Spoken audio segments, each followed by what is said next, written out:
And we are live. Am I hosting this? I don't care. All right, guys. No, this is all. It's all casual. Here's what we do, guys. We're gonna have a casual discussion for those of you who are interested in this. So this is the first time Sergio has met Rollo. Obviously, I've been on both shows. Rollo and I do a show together, and I'm from Dallas, so I see Sergio all the time. So I'm gonna moderate this when they start throwing lobs at each other, and then hopefully keep them from fighting. Yes. So that's the thing here. I've been given a list. Nozzle. There you go. Now you're happy. I've been given a list of topics that we're going to discuss while we're doing this, and I'm probably going to read some things off the different chats.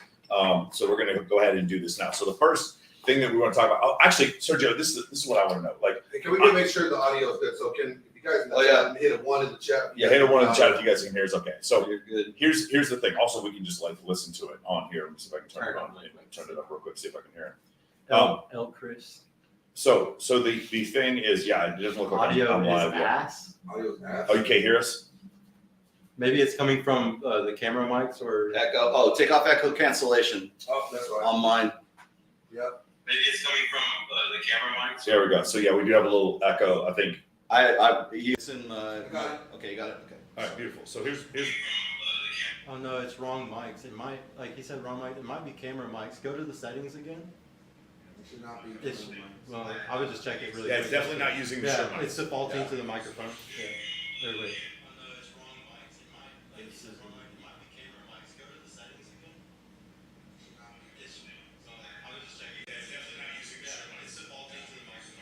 Hello. 1, 2. Are we good there?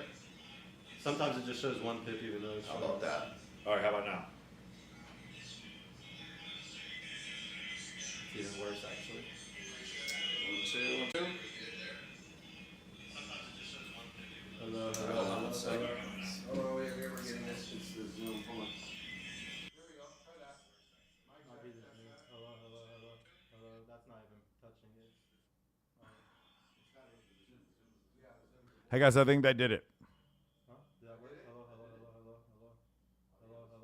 It shows nothing popping up on the thing though.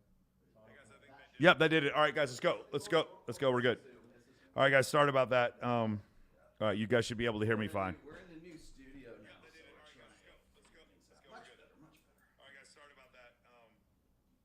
Beautiful. All right, we're going to go ahead and start with this. Thank you guys for giving us some audio input there. So here's the first thing. Sergio, my question to you has, and I guess to you also, is like, when I talk to the two of you, I don't really see any dissension, but apparently, you've had an issue with some of the things he said, and I've just been confused. I've been confused by like what exactly the issue is. So could you describe? Definitely 1,000% agree on way more than we disagree on. Like I'm definitely pinching for like the things that like the little tiny things that we're differences in. But I would say that for 90% of stuff, I would actually say you're my biggest inspiration by far on my show. Everything that I say is literally a quote from you, maybe changed a little bit or used with a little riz differently. But otherwise, like I would say I agree with you on damn near everything. It's just these little things that I'm a little bit disagreeing with. I just want to see your opinion on because I read your book. I didn't read all of them. I just was able to read the first one. But I've read Evolutionary Desire. I read Mark Hazenton's book. I read God's Side. Like I was trying to see where you're coming from. I learned a lot. God's Side actually They're having trouble. We're still having trouble with the audio. He's the only live mic right now. Me. He's the only live mic right now. So it worked for a second, depending on one of those things. No, it only worked for me. You want to test these ones? Are you still hearing us? Go. 1, 2, 1, 2. Can you hear me now? Is it good? You're hot over here. I mean, really hot. Inaudible? Give me a 1 if you in the chat if you hear me like better now. Can't hear. Yeah, they can only hear me. And I'm mic 5, by the way. Yeah. Can you hear Mike 5? Hello, Mike. Hello. Yeah, they can only hear me. 1, 2, 1, 2. Yeah, his mic's live. All right. How about now? Hello. Go ahead. 1, 2. Me. Hello. 1, 0. See, they don't hear it yet. Nothing. Speak up and go up here. Hello. I might be able to help you, man. Mic's not working on Sergio. Still no audio. All right. How about now, Sergio? Hello. Check 1, 2. Mic check 1, 2. You want to sound on Sergio. Check No. 1, 2. Sound check 1, 2. You guys are savages. Mic, mic check 1, 2. Sergio's hot here. Mic check 1, 2. Can I look at it? I might be able to help you. Check this out. If it's mic 5. Now, somebody, mic it up. Yeah, test it. I'll take both. Which one's They this? should all be playing. Hello, hello, hello. Hello, hello, See, hello. check the Hello, check. hello, hello. Got it. Mic check 1, 2. Is that him? That's Testing him. 1, 2. What should Mic they sign check up 1, for? 2. Testing 1, 2. That's three. Look at Mic check 1, 2. So, Testing Why are 1, you 2. not coming through here? Mic check 1, 2. Testing 1, 2. no sound. Mic check 1, 2. Okay, so this is the one that's That's Mic yours. check That's 1, yours. 2. Testing 1, 2. Mic check. Mic check 1, 2. Testing 1, 2. Mic check. Hello, hello, Try hello, that. hello, See hello. what they say. That No might be- sound. Hello, hello, hello. Mic check. Podcast, y'all are savages. Mic check 1, 2. Hello, hello, hello, hello, hello. Hello, hello, hello. Hello, hello, hello. Mic check 1, 2. Testing Where's 1, Mike's? 2. Which one's Mike's? Try that. Mike's is, Check, check, check. What's your Mike's number? is this one?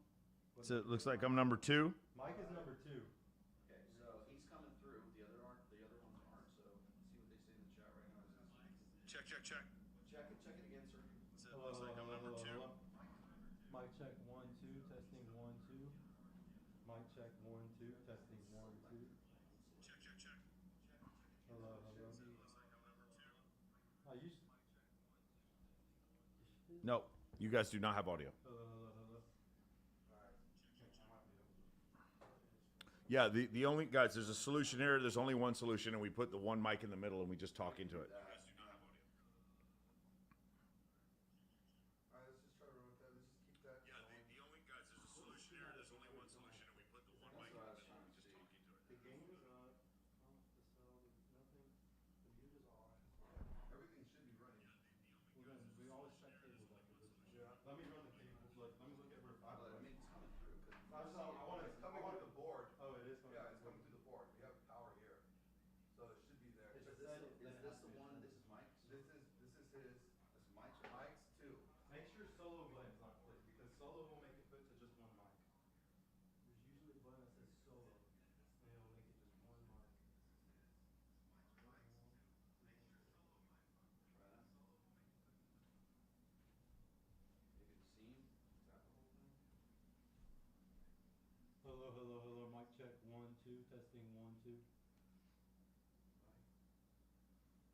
100, Albert. 100. Hello, hello, hello, hello, hello, hello. Jay Breezy's OnlyFans recording studio. Hello, hello, hello. I'm being embarrassed. Still no audio. Okay. She reminds me of when I first started my podcast.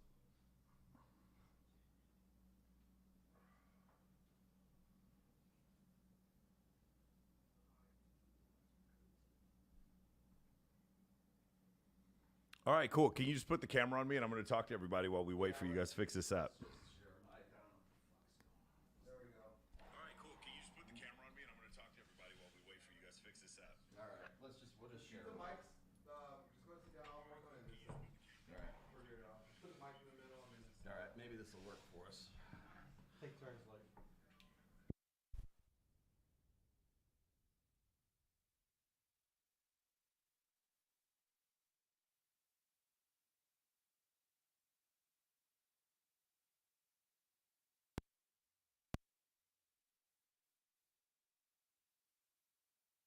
That's all audio. How about now? Test 1, 2. Anybody? Hello. No sound. Yeah, there we go. Oh, we can hear that now. I got that It's one. gonna be really low. Is that your volume all the way up? All right, here we go. All right, we good?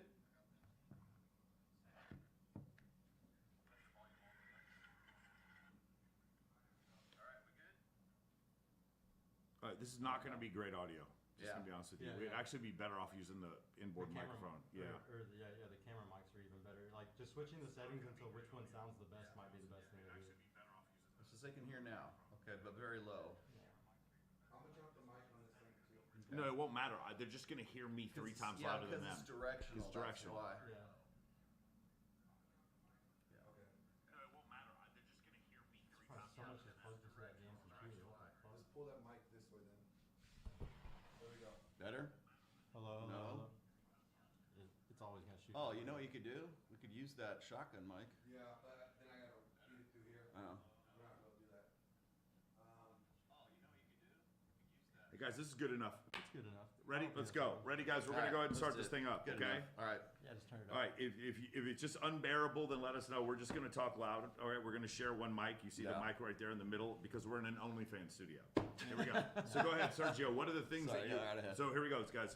The thing is, I have done shows with both of them. Mm-hmm. I've done maybe 4 shows with him and 50 shows with him, and I don't know what the disagreement is. So could you go? I know you said the majority of your influence comes from Rollo. Could you go over what your disagreements are? Like, why is it that you guys get throw shade in the chat? Yeah. So it Why are we here? Yeah, so it almost always comes down to just a difference in opinion based off of my own life experiences, which obviously you've studied everything to. It's not your life experience; it's based off of science. It's based off of the books that you've read. You've put it all together, and probably some social or your own personal experience too. So just a lot. But like to understand me a little bit more, I was the type where I had my first business when I was 21. I got kicked out of my house at 18. A lot of where I got to where I got today was because of nothing but myself. I didn't have family helping me. It was a lot of me on my own, with girls, with everything. I've had multiple serious relationships with multiple very beautiful women, living with them, all that type of stuff. And so my experiences just show me that some of the things that, like you say, just don't always align. Just like how when Michael and you first started talking, he I don't know if he changed your mind on pre-selection, but he probably might have been like, look at this, look what I'm able to do with this pre-selection, and like see how you can be friends with women, and just certain men can be able to do that, So it kind of goes back to like those things, but just a wide range of like 6 or 7 different things. There's some topics I've just never heard you. I've watched every single show that you do. There's not one thing that I miss. I watch all Rue Zeros. So I'd like to think I know everything about you. So these questions are things that I have not learned about you yet. But for the most part, like I said before. Let's see if I can educate you. Yeah. But for the most part, like I said, I agree with you on 90% of things. Like literally, I would not have a show if it wasn't for you. Everything that I teach, everything that I do, I wouldn't be able to do without you. So at the end of the day, it's not that much of a difference. It's very minuscule. Hey, turn the gain on the mic all the way up. Yeah, I have it all the way up. Okay, yeah, they're still saying it's not loud enough. I'll talk from my diaphragm more, guys. My bad. Say it with your chest. Yeah, I'll say it with my chest. Sorry, y'all. But no, just to start off, like the first thing is obviously the biggest thing that I do on my show is I teach women. I have a feeling that a lot of people in the red pill space like to gatekeep red pill from women. So I want to know what your opinion was on the gatekeeping of red pill to just men, and if you think that red pill is good for men and women. Yeah. Well, I've already said this. I've been on several podcasts, and I've actually written essays on this. Is that people have asked me this. I get this from like a lot of people who are part of, like, say, Robert Kiyosaki's crew, and so the women who have a problem with me, they're usually coming at me from a position of ignorance. But the first thing that they ask me is, how come you don't have a rational female? Yeah. How come you don't have the female equivalent of the red pill? How come you don't have the pink pill? How come you don't have something like that? And my answer is always the same: it's you read The Rational Male. You will learn more about human nature. You'll learn more about your own nature. And the problem is that when you are explaining unflattering truths to women, when it comes to objective empirical stats, when you're relating that to women, women don't want to hear that. It doesn't taste good. So primarily when we talk about how women tend to be, like, I hate this right now, because people will say that women are more emotional than men, or men are more rational than women. Well, the fact of the matter is that it's not a 50-50 thing. It's not a blank slate. So women tend to prioritize emotion before they prioritize reason. Men tend to prioritize reason before they prioritize emotion. Now people will say, well, I know some guy and he's such a pussy, and I know some guy and he just flies off the handle and he's emotional, he gets angry and he gets crazy or whatever. I can't believe the rational male, like that's what they'll say, right? And then the when I'm in the midst of those conversations, I have to say, look, you're still subscribing to something like a blank slate ideology, but well, really it is an ideology, but you're a mentality of the blank slate. And so when people say, Rollo, how come you don't do anything for women? How come the red pill's not for women? How come it's not the rational female? Because if you write the rational male, therefore you are required by law, you are obligated to balance things out in the force and do your next book, The Rational Female. And you know what? If I was out for a lot of money, I probably would have done that by now because so many people have asked me for that. Mm-hmm. But what happens is when you put women into the mix, whenever you bring women into the red pill, and trust me, I've been doing this for 20 some odd years, in every single instance, women are on board with it. They love it so long as it's a sandbox that they can play in. It's like gamer girls. When gamer girls want to go into the game stores, they want to go and play these games. Like, hey, can girls play too? Mm-hmm. And the question isn't about whether they can play or not. It's like, why am I obligated as a guy to balance things out for women? I get this all the time when I'm on Access Vegas or I'm doing a Crush and Fit or I'm doing something else. It's always what's good for the goose is good for the gander. So if you go and you say something that is an unflattering truth about women, you have to, in a gynocentric social order, you have to explain something that is bad for men too. So if it's bad for women, well, men do it too, and they're worse, and let me tell you why. And how come you don't talk about that? And the reason why I don't get into female issues specifically is because I am talking about one sex at that time. I am not trying to balance the force. Mm. I'm not trying to, say, well, it's okay, we're all going to go away from this conversation and we're going to have a good taste in our mouth at the end of it. Because when you deliver information of any kind, not even just this, any kind, you have to tell people how to feel about it. Because if you don't tell them how to feel about it, they will insert their own feelings into that. So what happens is you get these women who will come into the red pill space, or they'll want the rational female or something, and then after a while, they start to sanitize it. They water it down. They sugar it up. They try to... You're talking about the speakers. More or less, yeah. But not the women that are base women, like normal women. Well, what's a normal woman? That's the other question. It's like, I get that. Well, I just mean NPCs, just like all the like obviously, like we'll say Pearl, is somebody that, talks about this stuff, but she's an influencer. But like, I'm saying like normal women, okay? Like, because I agree with you. Like, the way I see it is there's a huge issue with just words today. Like, we have the manosphere, but we don't talk of femosphere.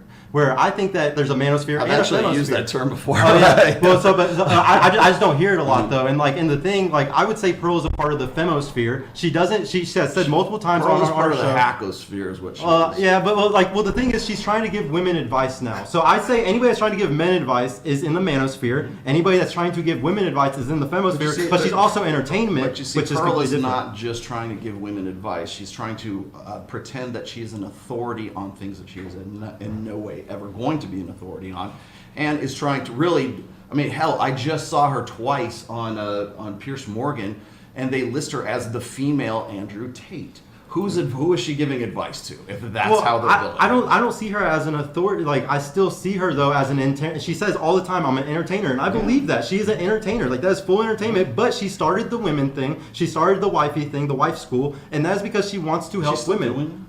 From what I know, she is. But are there classes? Are there actually people getting together? Are they actually doing something? So she's not teaching people how to cook. She has a woman who's a cook, who's a really good cook, who's a wife.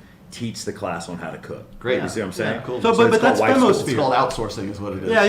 Awesome. Yeah, but the biggest thing is I just want to take away from it though is that she got some cheap labor from Nigeria. To help her. Oh, I'm sorry, I'm not supposed to say that. We just got canceled off the show. But the Nigerian food. The biggest thing though is just like red pill is this. And then manosphere is this, and the femosphere is this. And to me, red pill, because it's just the truth, because red pill is just the truth of reality. That should be for men. Like, can it not be for men and women? Can we not? Now, don't get me wrong. I teach this on my show all the time. We have two completely different dating strategies. But why can't they learn the red pill also? They do. They should. Well, buy my book, read it, learn it. Why do I have to make a specific product to cater to women if I don't want you to. I don't want you to. I'm not saying that, but if my obligation is to objective truth and empirical data, if that's the way it is, and I'm God knows I've written the fourth book, The Blank Slate, if I'm going to say the blank slate is bullshit, if I'm going to say the ghost in the machine is bullshit, if I'm going to say the naturalistic fallacy is bullshit,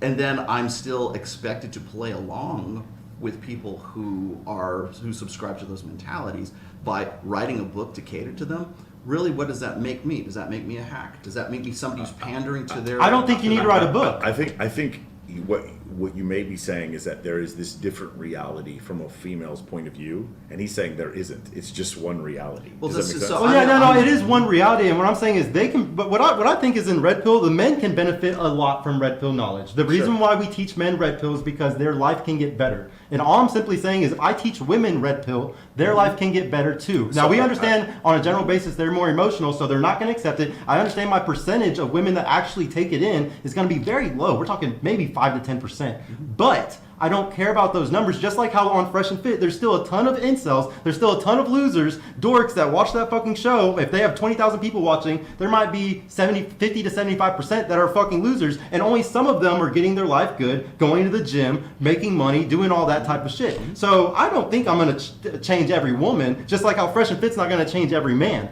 But it's the whole point of just trying to change a woman or just trying to teach them red pill. And I get shamed for this like crazy, and I know why. Because if girls listen to what I say and I tell them to, keep their legs closed and shit, that's going to make it to where these guys that watch all the red pill shit will get even less pussy than they're already getting if they're an incel. So I understand why they all fucking hate me. I understand why all red pill guys fucking hate me.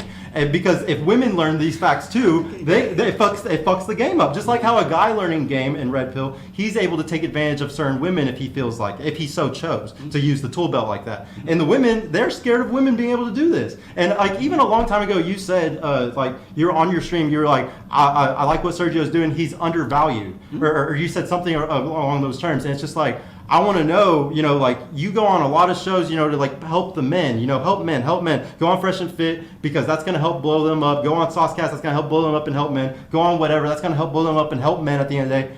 I want you to come on my show because I want you to help me help women. And I see that like your words and everything in your book, everything Dr. David Buss, all these other people talk about, Marty Hazelton, these women need to hear this thing. Like I need to tell these women, go read Marty Hazelton's book so you can understand your hormones. Like there's nothing wrong with somebody pushing this, but I get tons of shame for it. And I'm not saying that it's you, I'm not saying it's Michael, but it's the whole community that we represent. You mean shame for trying to teach women? Yes, a lot of people do not want a guy teaching women this stuff. So the thing is, I don't think it's, maybe it's not shame for trying to teach women, it's almost like trying to teach, like, well, I was about to say something get me in fucking deep trouble. You're trying to program, you're trying to, they don't accept the programming language. Like you're trying to put one kind of programming language into a machine that doesn't accept the programming language. So but what if 10% accept it? Because I just don't. I understand it's not profitable. I understand it's not profitable. If 10% accept it, then the issue would be this: Fresh and Fit would have a reunion show every 6 months of all the girls who've changed their lives. Well, they don't care about it. It's all about how you say the things. Like it's all about how you say it. And if I can say it to where I have a way better percentage return because I've watched their show and I know there are girls that really love the show and go on there all the time. Some of them have cried.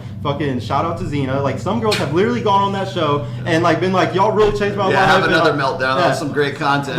But like the thing is, like basically when I saw that, I was like, man, that is an example of exactly all that I do. Everything that I do is to try to do what happened to Zena and try to help them. And and the reason why I do all this, Rollo, is because at the end of the day, we're trying to help men, and if we help women, it also helps men too. All right, let me touch on a couple of points that you said here. So one is you want to help women. First thing is you have to understand that at least in my wheelhouse, my direct mission is not to help men. It is to help men with the tools so that they can make themselves better men. Okay?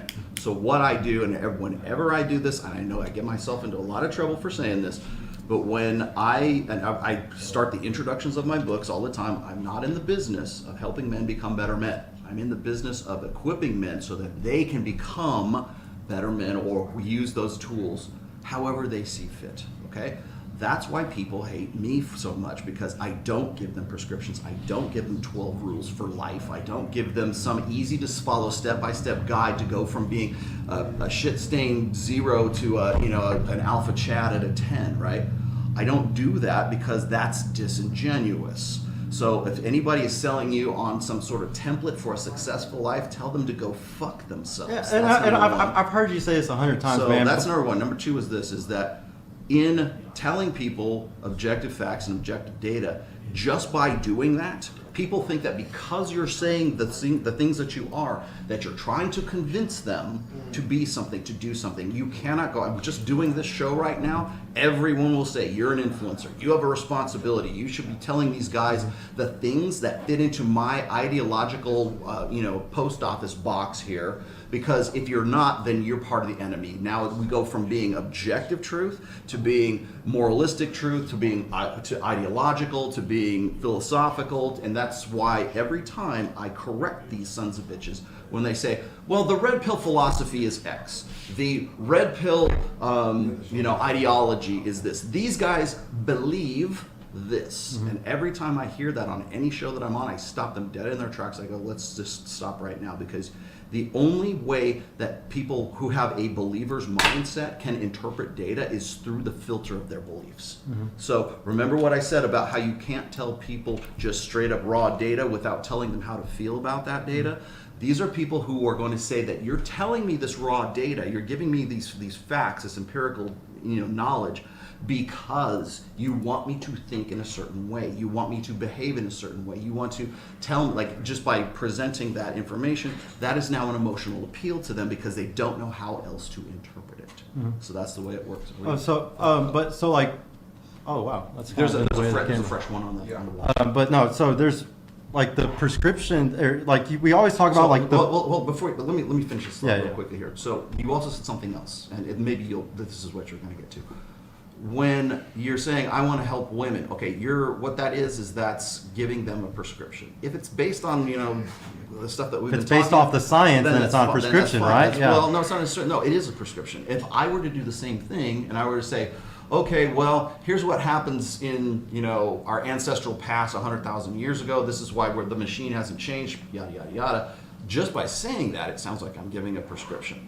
My intent is not to give people a prescription because there's no paint by numbers for your life, okay? You get to, it's a blank canvas and you get to put whatever it is that you want on there. I'm gonna provide you with the paints and the paintbrushes and the easel and all the tools that you need to paint the picture that is your life. But other people want to have a paint by number. So they want to have like all these little lines drawn out, and you put yellow in number 12, and you put green in number 8, and you put red and all this stuff. And at the end of it, you got this lovely picture of cherry blossoms or some shit, right? That you painted, but you didn't paint it. Yeah. You just colored it in. You just filled it in. And so I'm not the guy that's going to give you the fill it in. I'm not going to give you the paint by numbers. There's plenty of if that's what you need. If you're a sheep in search of a shepherd, there's plenty of shepherds out there. Yeah, there's tons of them. plenty of gurus who really want to turn a buck on it and sort of be your self-help. I mean, if you look at social media for women right now is basically self-help.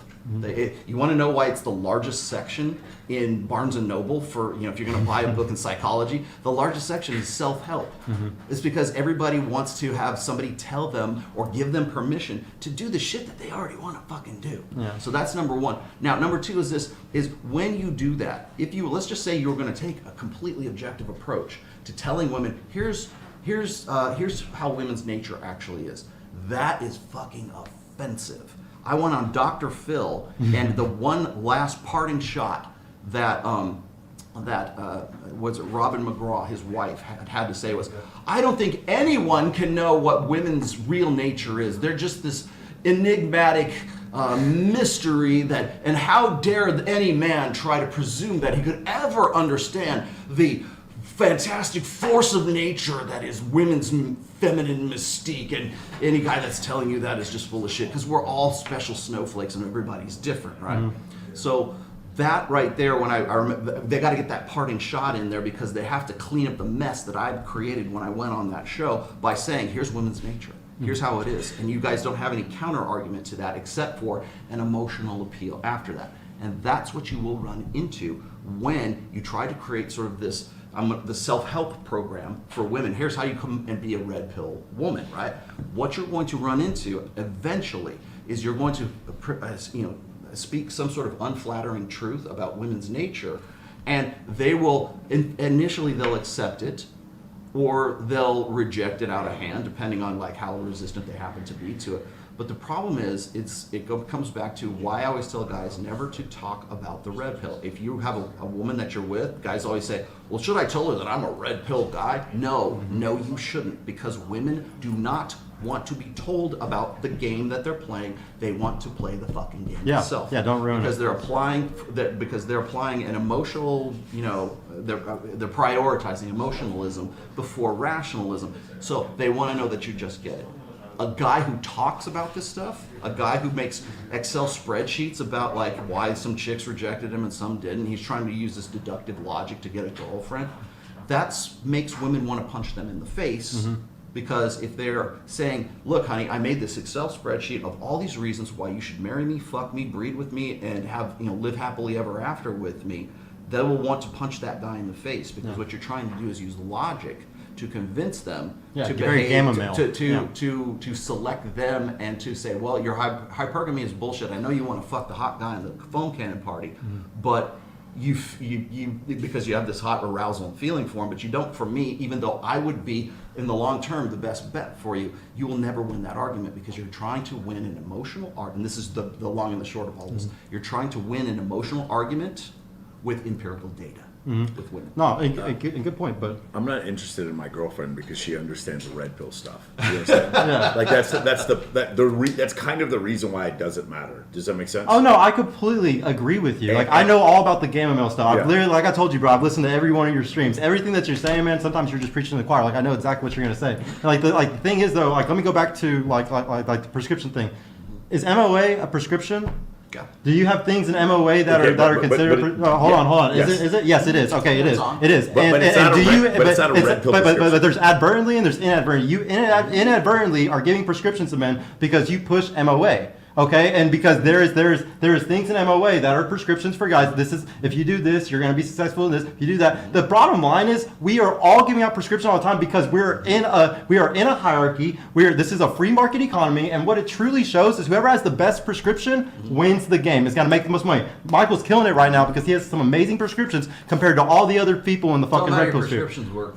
Well, like the bottom line is though is that we're all giving prescriptions and we're all competing in the free marketplace. There is a hierarchy of who has the best prescriptions. There is always going to be this hierarchy because we live in a free market economy, and as men, we are always going to compete in this hierarchy. We are always going to disagree on these things. I'm going to say my mentorship is better because of X, and you're going to say yours is better for Y. But we're both giving prescriptions, and you support his. Yeah. That's all I'm saying. So in the case, first off, of Men of Action, it's not a red pill prescription. Like for me, I don't think it is a red pill prescription. I'm just saying it is a prescription though, and men in the manosphere give out prescriptions. I recommend everyone read the E-Myth Revisited and Managing Oneself by Peter F. Drucker. That's not red pill stuff. So partially, yes, it's overall male improvement. In fact, we avoid dating in the program, even though you're surrounded by beautiful women all the time.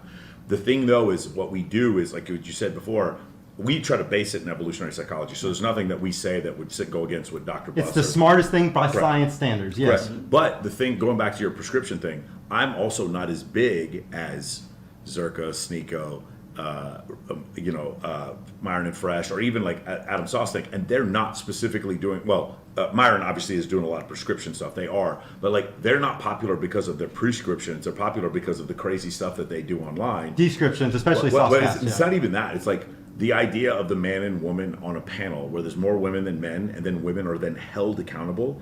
The audience is 95% men, and they want to see blood. They want to live vicariously. Yeah, this is not prescription or description. They want to see blood. And, yes. And if I were to say, like, I had Rich Sheffrin on my show yesterday on my podcast. Rich Sheffrin has consulted on so many 9-figure companies. He invented the automated webinar and was one of the first people to use a VSL in history. Mm-hmm. Okay, this guy could make you $50 million if you listen to him. Nobody watched the show. If I made a video right now and I hit up my guys and I was like, this is the title of the video. I don't even care what it is. Delusional modern woman 304 gets destroyed by red pill. Mm-hmm. It doesn't matter if there's no women in the thing. 50,000 views. Okay. Yeah. I A/B tested that one time too. Like if you use modern woman in a title, you're gonna go up. If you use destroyed or heated debate or emergency pot, like there's certain like combinations of words that are gonna always play really well.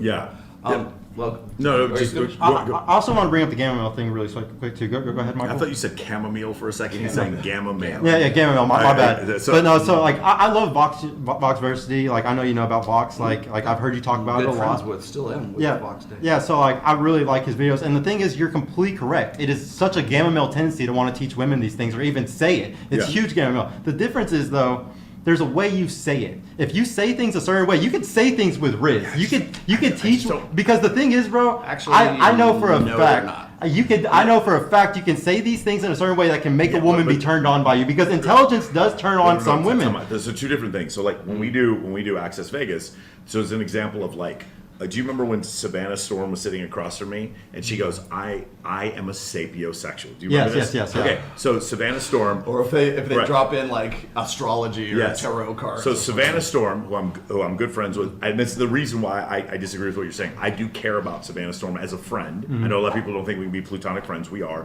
But Savannah Storm is a successful real estate agent who fucks her boyfriend on Brazzers and then tells us that she wants a sapiosexual, and then I look at her and I'm like, your last two boyfriends are probably the best looking VIP host in Las Vegas, and then the lead stripper for not Thunder from Down Under, Chippendales. Like when you go to the Rio, there's a picture of a guy holding his hand out to pull you in to. It's him. That's her boyfriend. Yeah. That she fucks on Brazzers, and she's telling me she's a sapiosexual. Well, I'm not going to No, argue. hold Those on. women are definitely No, not but it's not- sapiosexuals, but it's bro. not- but it's not those women. That's the problem. This You is have what- a special type of women on your show, bro. I disagree. You do. Yes, I- you do, no, no, bro. I Yes, you think- do. That's I one of my dis- big arguments for I today, too. I disagree, and the reason why is because we consistently look for a Katie Moore or the Lieutenant Amy, or we always try to get two. Like I do. I don't know if What's you know the this. youngest girl you've had on the show? Probably Kylie. 21. Yeah, 21, and Kylie like- and Maya. Maya's 21. Yeah, but there's several girls that are in their 40s. We try to split married, not married. Yeah. We try to split only. There's always fewer than half the girls have OnlyFans, except for our first episode. Fewer than half the girls have OnlyFans. We look for at least 2 master's degrees. I look for at least 2 girls that are married. I look for like 1 or 2 girls that have kids. You'll notice that I actually do look for a distribution.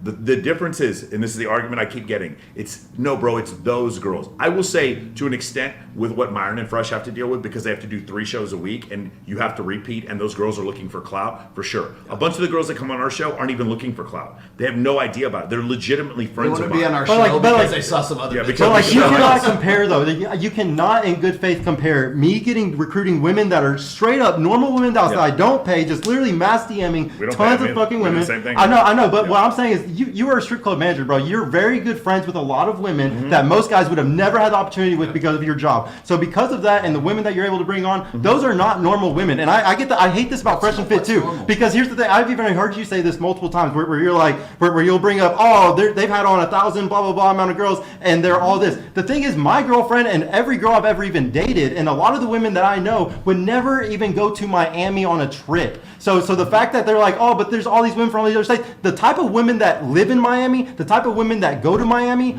are a type of woman, and that's not all. There are girls that it's a come on very our, there's girls that come on our show that would never go on to Miami on So the trip. can I also. can I Go ahead. interject here Yeah. real quick because I have this handy here. Thank you, Big Mo, because he updates me on this all the time. On Fresh and Fit, 2,132 female guests as of May 15th. Ages 18 to 46, so that's a pretty good demographic. That would be a demographic you could do a psychological study from. I agree. From 45 U.S. states, 61 different countries, with 181 different job titles, including unemployment, and only 159 Frank Castles out of 21. 21. I could destroy this whole argument, bro. I could literally. But I believe it's a combined 60,000 body count. Is that correct? Is it Big Yeah, Mo? Big Mo, somebody went and did that. Big Mo, could you whole- could you update on that? I Bro, think it's a I 60,000 body I count. can body this whole argument Yeah. though. It's completely false. It's completely false. It's the same way why guys are like all women are hoes. No, I'll explain to you why it's completely false. It's the exact same reason why all guys are always like all women are hoes. All women are hoes. I have tons of guys that I have to help all the time, and they think all women are hoes, and I have to say, hey, no, go here, go do do this. Don't date here. Don't use dating apps. And when they do these certain things, they find good women, okay? The problem is like there's a bubble of people in relationships that are women, and then there's the single girls. When the bubble girls that get out of the relationship bubble, they get grabbed really quick. If they're a relationship girl, agreed. Yeah. And so the thing is, the type of girls that live in Miami, the type of girls that go on trips to Miami are a certain type of hoe. And those girls, yes, I don't disagree with that. But what I'm saying in Dallas, So you're Texas, saying 21, 32 as of May they're all hoes. no, I'm saying there's a type of girl. This is very simple. There's a type of girl that stays single, and there's also a type of girl that lives in Vegas, that lives in Miami, that wants to live in major cities and like have clout or be OnlyFans girls. And what I'm saying is in Miami, there's a concentration of that. And the types of girls that travel to Miami are hoes. Because like I said, I've had multiple girlfriends who have never gone to Miami in their life. You can find tons of young women that aren't hoes and haven't done that. So when Sounds very anecdotal, Sergio. well, it's all, but no. The reason why I bring this up is because it's always all women are hoes, or the women in Miami are just like the women across the country. We're not saying they're hoes, but like, here's the thing, right? If when you look at, if you've been on one of my calls, one of the things you'll notice that is stunning. So we'll go on Zoom and you can show 49 people at once. The distribution of ethnicities is always shocking to me. There are just as many black people as there are Asian people, as there are white people. I have clients in China, I have clients in France, and the reason, and I look at the guys and I always show them and I was like, guys, there was no effort on our part to normally distribute you guys, none. You are distributed, why? Because the struggles that we see as men are ubiquitous amongst Homo sapiens, and the same thing with women. My point is, evolutionary psychology is the same. The difference is the stimulus. I don't think they're, like I've said this before, and I don't know if you agree with this. I think what causes a woman to have a higher body count is not, it could something to do with their upbringing and genetics, but I actually think it has a lot to do with how many high status males is she around growing up. Yeah. Meaning a girl with a low body count is all of a sudden living on Charing Cross at the Playboy Mansion, and every week she's meeting a member of Metallica, and then like normally this girl would have had a 3 body count, but because she lives at the Playboy Mansion, it goes up higher. So is she a hoe, or is the stimulus that she's exposed to I changing shouldn't have that? used the word hoe because the thing is, it's not. That's okay, keep going. Keep the hoe. I shouldn't have used that word, but like the reality is, it's just those type of girls. Like because remember, like a girl can go and do all these things, go on yachts and do all this stuff, and maybe she has a 3 body count. So I'm not going to sit here and say hoes. I'm just saying there's a certain type of woman that wants validation from men in all types of ways, and the type of woman that goes to Miami is usually the type of girl that is wanting that type of You validation. came from Texas, right? Yeah, You flew I'm in here Dallas. today from Texas? Yeah, from Dallas.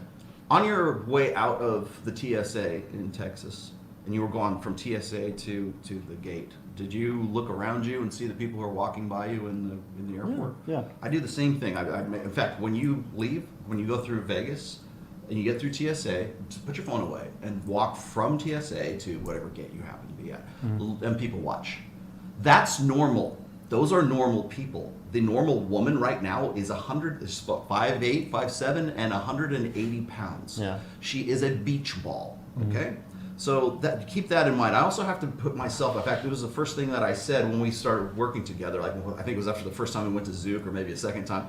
And I said, we have to remember, we have to bear in mind, I don't know if you remember me telling you this, we have to bear in mind that we are in a frame of reference right now that most guys will never have. That doesn't mean that what we're saying to them, to these women who, and by the way, we want high caliber women. We're in Vegas. That's what's expected here. So one of the number one things, and that's why I ask you, what is a normal woman? Because I have been asking that question since October of last year when we started this show. Because every goddamn troll in the chat says, when are you going to get more normal women on there? When are you going to, like these girls, they're all fake. They've got Kardashian lips, they've got plastic tits, they've got, Brazilian butt lifts. Yeah. Just look at them. They're all pros and everything like that. And I'm like, trust me, they don't want normal. They don't watch my show. They don't want normal. That's the thing is, like, first of all, the guys who are watching these shows, they don't want normal. You're right. Okay? Yeah, 1,000%. But what we're saying is applicable to the chick that's here in Las Vegas, as well as a girl who's like married to the guy who runs a tractor in the Midwest in Oklahoma. I'll agree with that. 1,000%. Yeah. That's another thing I've brought up over and over again, not just about women, but the fact that the red pill has to be applicable to everybody. It's for the everyman, or it's for no one. Yeah. And so it's got to be equally applicable to the guy who's sitting on a tractor in Oklahoma, as well as the guy who's draped across a Lamborghini in Miami. Or the woman that lives in a shack, or the woman that's a rich. But I think it's more constructive for us to be better and then attract a lot of women and then pick the one with the fewest red flags, because the thing about the hoes or whatever, like there's no way the audience normal men, no offense to you guys, normal dudes do not comment on YouTube videos. I'm sorry to piss you guys off. Like I talked to Adam Sosnick for half an hour last night. I was like, Adam, have you ever commented on a YouTube video? And he's like, before I started on YouTube, I never did. So we can't look at that also as a normal distribution. The other thing is we've had two former Miss Nevadas on our show, Lisa Song Sutton and Tiana Jacqueline, Miss Nevadas. Okay, and they don't have a ton of plastic surgery, and neither does Maya, and neither does fucking Katie Moore, and my girlfriend, other than her boob job, has zero. I'm pretty sure mine has a boob job. No, mine has a boob job. Other than that, she got by the way, natural boob jobs don't count. Boob jobs are perfect. Yeah. Boob jobs are incredible. We love them. Boob jobs are incredible. Yes, Right. cosmetic surgeons, if you want to sponsor the show, Yeah, for sure. call But me. the point is, even with that, we get Tiana Jacqueline's a ran through hoe.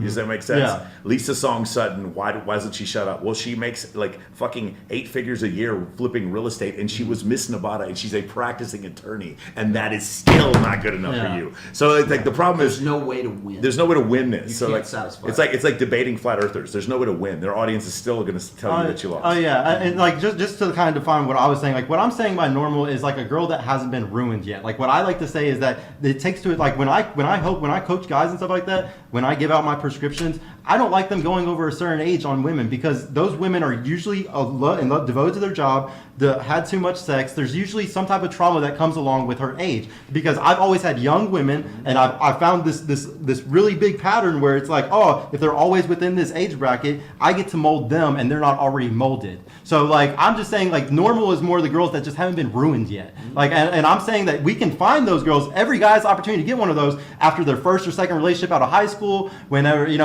they first get back into the dating market. But a lot of guys are listening to Myron saying get 50 bodies or something. They might meet that really good girl. She got out of her first relationship. She's 21 years old. She's actually a good girl. But Myron's like, no, you need to get 50 bodies, and he's only on 14. So you're number 15 girl, and get the fuck out of here. So then what you're describing is a prescription. Get 50 body counts, and then you get a 50 body count. If that's the case, then I still haven't achieved that record number because my body count's only 41. Yeah. And I'll tell you what's funny is when I was working with Pat Campbell, for example, I remember once I was on his terrestrial radio show, and he had asked me like just point blank, what is your body count, right? And so I said something like 41, 42, right? And every woman in the radio studio, you could hear this collective gasp behind.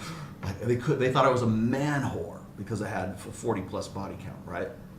But then I got to go listen to some dude who tells me he's got 1,600, body and for transsexuals on his as part of his number, and then people shouldn't listen to me because I haven't quite measured up to that standard. To that 1,400. So what's the litmus test? What's the balance? Where do you go? Is there a number? And the problem is now you're running into why I don't do prescriptions. Yeah. I'm Rollo fucking Tomassi. My body count is 41. Okay. According to Myron's prescription, I'm still a beta male blue pill chump because I haven't been able to sort of crack.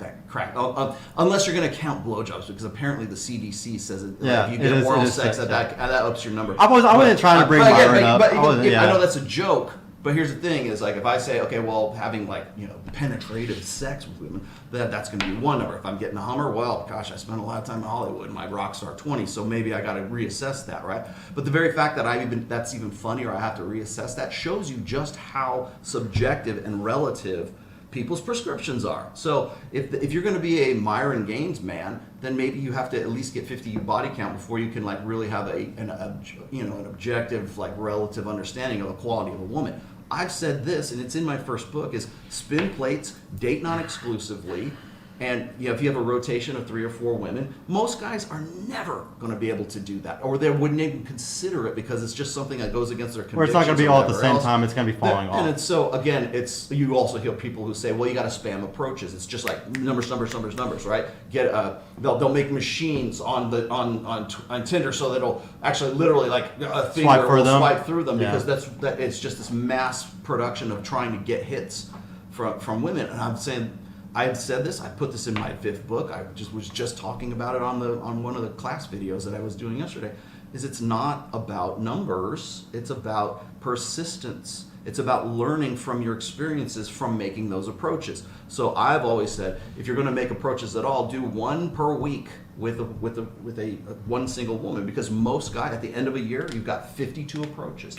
52 Such is a low number. way more, but way more than the average normal guy will do in a fucking lifetime. So do this. What is the point you're trying to make? The evidence that you're trying to put forth towards this point? Because I understand your point is that it's not a normal distribution of women, and like, to be fair, I only know really hot girls. What I'm saying is there's a perception issue going on. There's a huge perception issue going on. Well, So the guys that are what does it matter? single, We can't win. the problem is these guys though, they complain about women being hoes. Like we see this all the time, and they're giving out prescription, or anybody says use dating apps. I'm completely against dating apps. Completely against them. They're only for hooking up. Now, don't get me wrong. I have a sister who has an amazing. Jody got married. Remember? Yeah. Or No, last year, that Playboy model. Don't get me Jody. wrong. Like I said, I have a sister who's literally married because of a dating app. So I'm not going to sit here and say it doesn't work for everybody, but I'm going to say on a general basis, 51%, 60%, it's not going to work. And the guys can go build real connect. If these guys get off their fucking phones and they go live in real life and they take my prescription and they go where I tell them to go and they do the things I tell them to do, they're going to have a way better time, and they're actually going to learn something instead of sitting there and sending 1,000 messages to girls.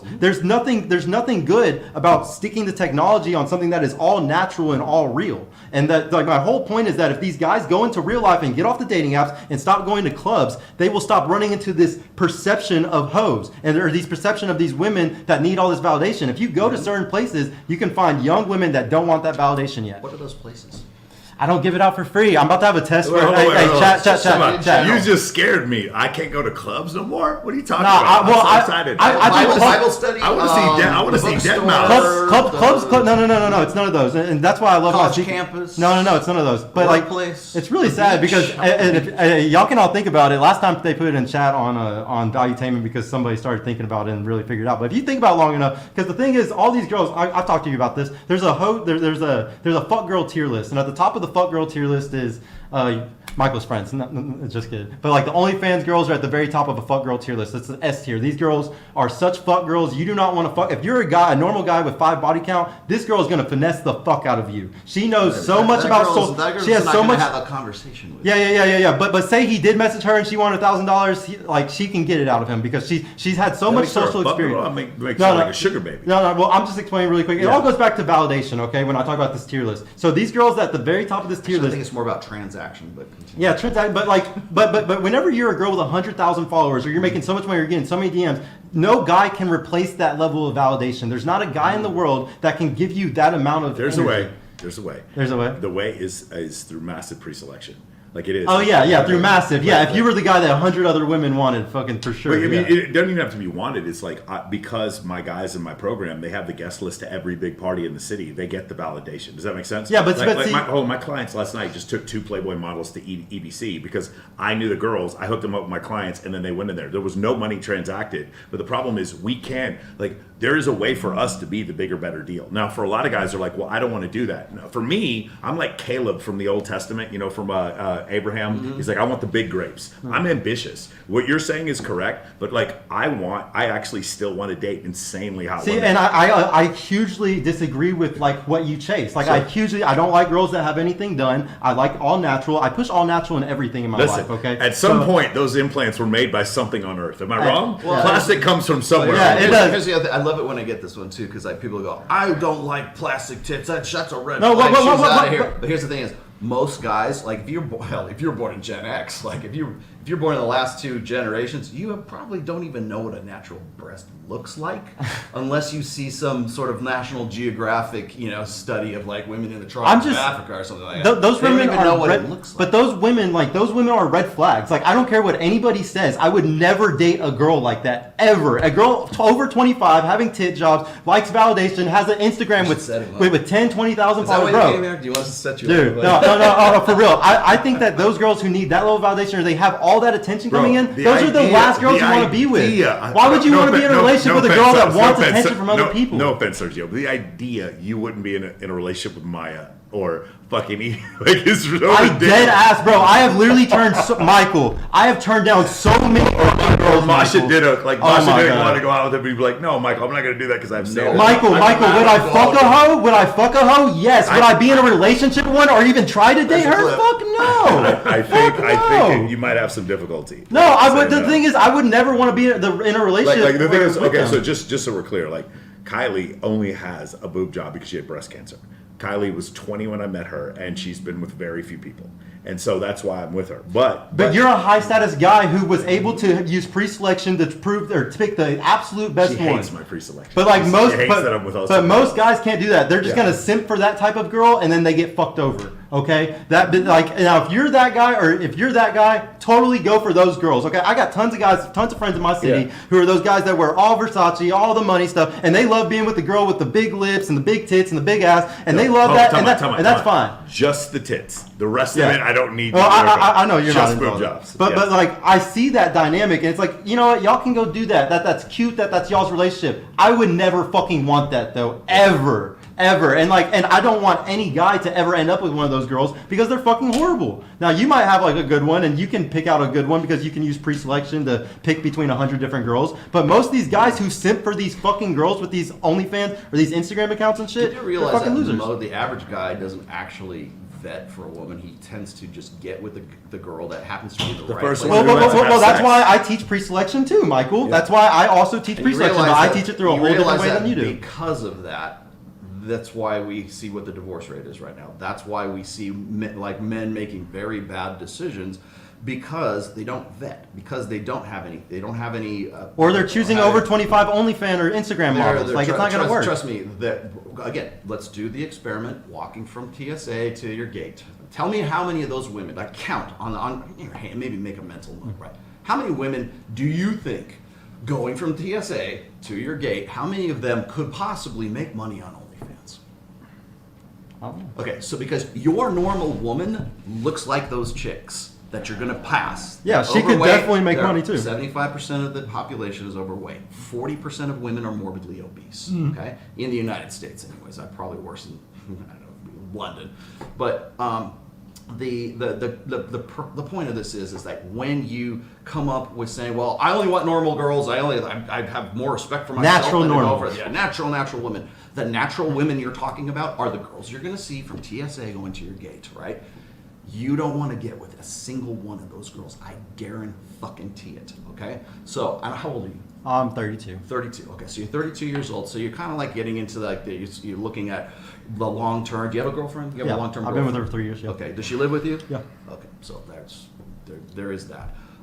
The other part of this is that whenever I have dealt with people talking about, we want normal girls, we want normal this, we want normal, I always ask them, I say, show me a picture of a normal girl. Show me a picture of the ideal chick that you want to get with. I'm still waiting on that fucking picture. Nobody, for all the people who have tried to send me stuff or tried to tell me that we don't get normal girls on the show or Fresh and Fit doesn't have normal girls, I even had to convince like Jedediah Bila of all people, saying like, look, here's the demographics. We keep these right. We have the stats. We have the tracked. Who they perception are. bias. Okay. We can also say this. For instance, I was on a show with Myron and Fresh, and I was sitting. It was one of the earlier shows, and I was sitting next to this girl who was like 19 years old, and they were going and asking the body count question, and she says, "Oh, I have 15 body count," and she's 19 years old. That's what's the average for people? Should only be six. Like Yeah, 6, yeah, 7. six. Yeah. Okay, 6. So I'm like, let's stand in next to this girl, and she's already made her prerequisite 6, and then some, right? And she's having more sex than most likely most of the guys that she knows who are 19 years old. Where was as it? well. Where was this? It's on Fresh and Fit. It's on Fresh and Fit. And I was like, okay, so I can understand that if in that instance, if I were just to take that experience and say, oh well, all women are just bitches and hoes, they're just tricks and hoes, right? Mm-hmm. I could draw on if that's where I was at, and my mentality was not that of a 50-year-old man and that of like a 19-year-old guy, then yeah, I could totally understand. I can relate. And you're right. I'll meet you halfway here. You are correct that there are a lot of guys who go and will take this and they live vicariously through these shows, through hell, even Access Vegas. Fresh and Fit, because they have this mentality. It's like the NASCAR or racing, right? They're not there to see who wins the race. They're there to see the car crash. When Kevin Samuels was very, very popular, it wasn't because he was telling these bitches what they wanted to say. So, I mean, they did, but they wanted him to get her. Roast her. Get her. It's bread, Blood and sport, yeah. bread and circuses, right? And so we are on Access Vegas, and we don't kick girls off as a policy, but our mission is not to kick women off the show.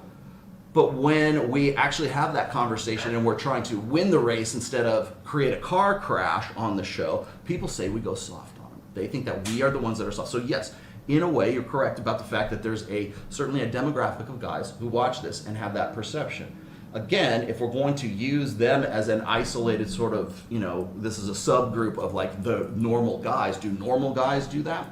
I don't think so. Again, walk through the airport and count how many of those guys do you think will be watching me or Mike or Fresh and Fit, or who will be a part of that. I get recognized occasionally in Reno, like once or twice in Reno. I walk through Las Vegas, I get recognized quite a bit. Or if I go through Dallas or Dallas airport or Denver, or I go to Miami, I'm gonna get. But I got to remember, it's a small fraction of the overall population of the world right now.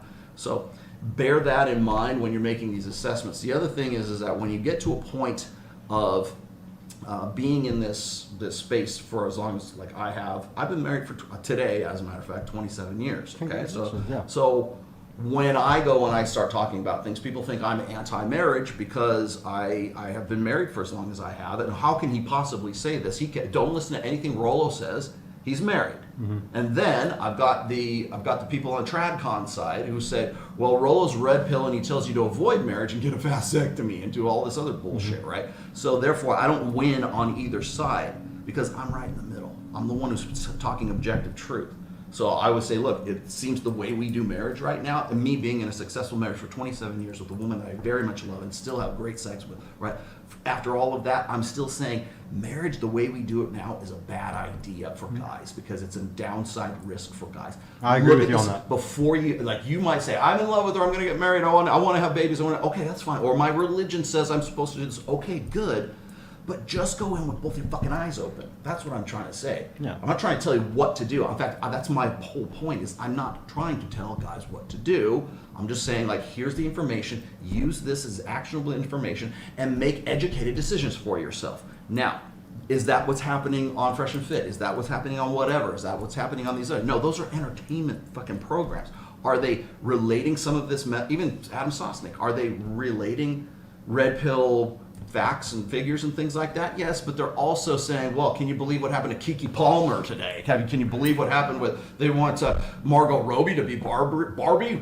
That's like red meat for those guys. Rather than, it's like sizzle and steak. That's all sizzle. There's no fucking steak there.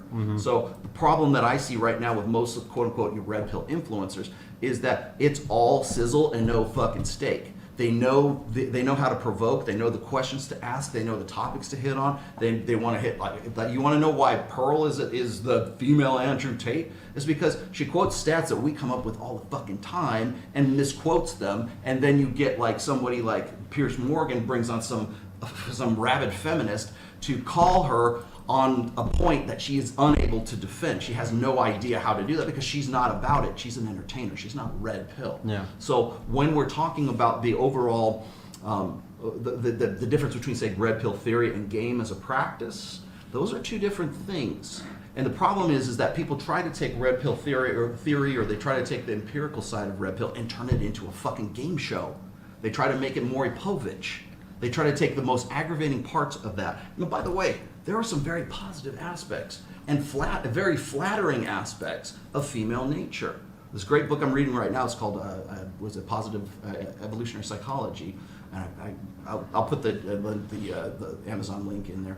But it's really great because it's meant to focus, because evolutionary psychology gets a very bad rap because it's always talking about war brides, it's talking about alpha widows, it's talking about hypergamy in the sense that it's alpha. I loved what God's thought said about all that. Stuff. Yeah, fantastic. But I think people really resist that. First of all, because it says evolution in the name, but it's also it can be pretty ugly. It can be pretty unflattering. So for instance, when a alpha male gorilla or chimp or whatever deposes the former alpha that was leader of the pack or whatever, the first impulse of that primate is to kill off the offspring of all the rival alpha that he either killed or ran off, right? Same thing happens with lions and wolves and stuff like that as well. There's a tendency for the new alpha to go in and kill off all of the offspring there. And then we can talk about the evolutionary reasons for that, the latent purposes for all of that when it comes down to just raw, the mathematics of DNA, right? And then as a result of that, the women or the females in that troop or in that pack or whatever, it sends them into estrus so that they can have babies again. That sounds pretty fucked up when it comes to like human beings. Like, oh my God, I can't believe this Nature's happened. weird, yeah. But we also can relate that to things like, I'm just giving you an example here. We can relate that to things where if a woman divorces the biological father of her children, and brings another man into that living situation, it is like 8 to 10 times more likely that that child will either be killed or be a subject of abuse by the non-biological new boyfriend. That's pretty ugly. Women don't want to fucking hear that. You can't sugarcoat that shit, and it goes right back to the primate thing where they kill off the offspring. Well, they can't actually kill the offspring, but they can abuse the fuck out of that offspring, right? So when you bring up an unflattering truth about women, something like that, and they don't have any counter argument to it, that's when we have to question the motives of the person relating that to. And that comes back to your point of tone. I cannot, like, the argument you just gave me is exactly what I would expect from a chick. Because I've heard this change your tone. over and over.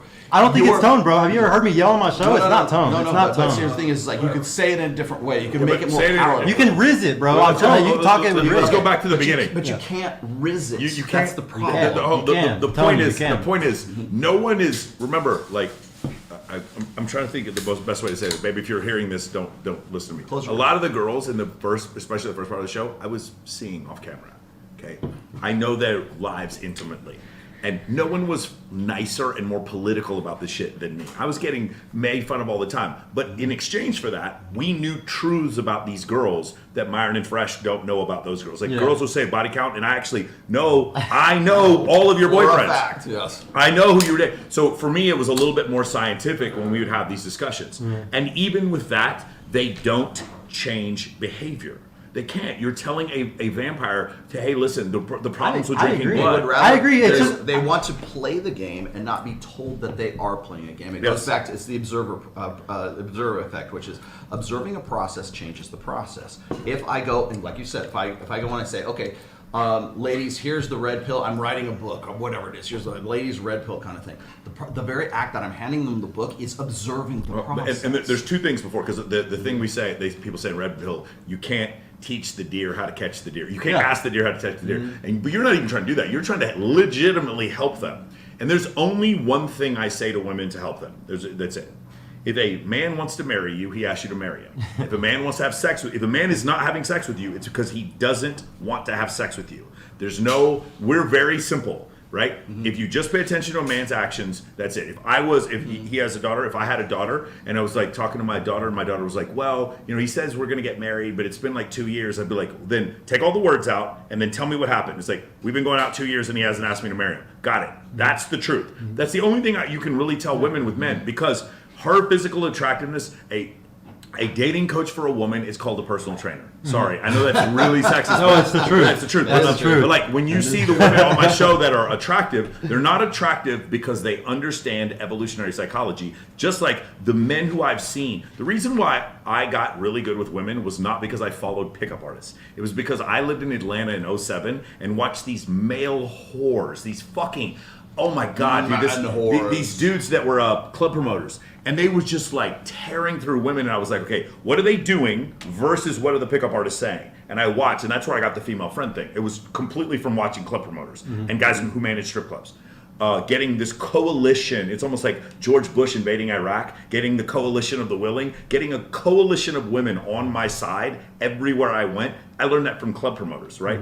The point I'm trying to make is, then me explaining it to them, it does nothing. It does nothing, bro. And like, you understand, Kindly Myers is one of my best friends, and she asked me about the red pill shit, but in the end, when it comes down to it, she still believes in soulmates and true love and like all this stuff. It's like, it never really works. And then the best example of all, and baby, I don't mean to pick on you, but my girlfriend saying that guys who are around a lot of girls look gay, and she's dating me. Maybe she, It just like, it's just, was she low-key saying something about you? the dissonance is so thick.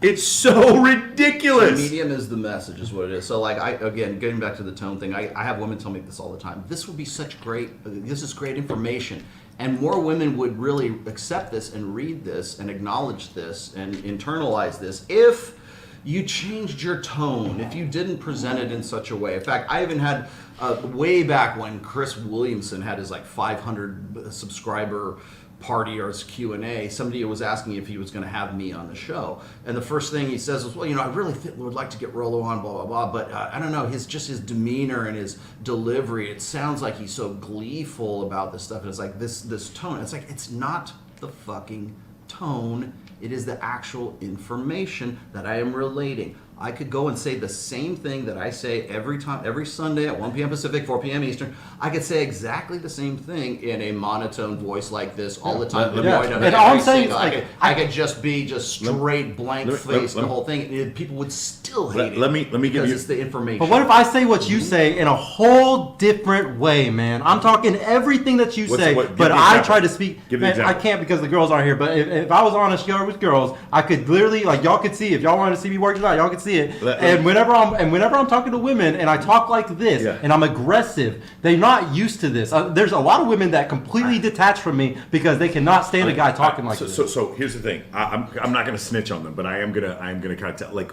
when Sneeko and Myron and Fresh and Zerka, when they get off the show, it doesn't matter how mean they are to the girls.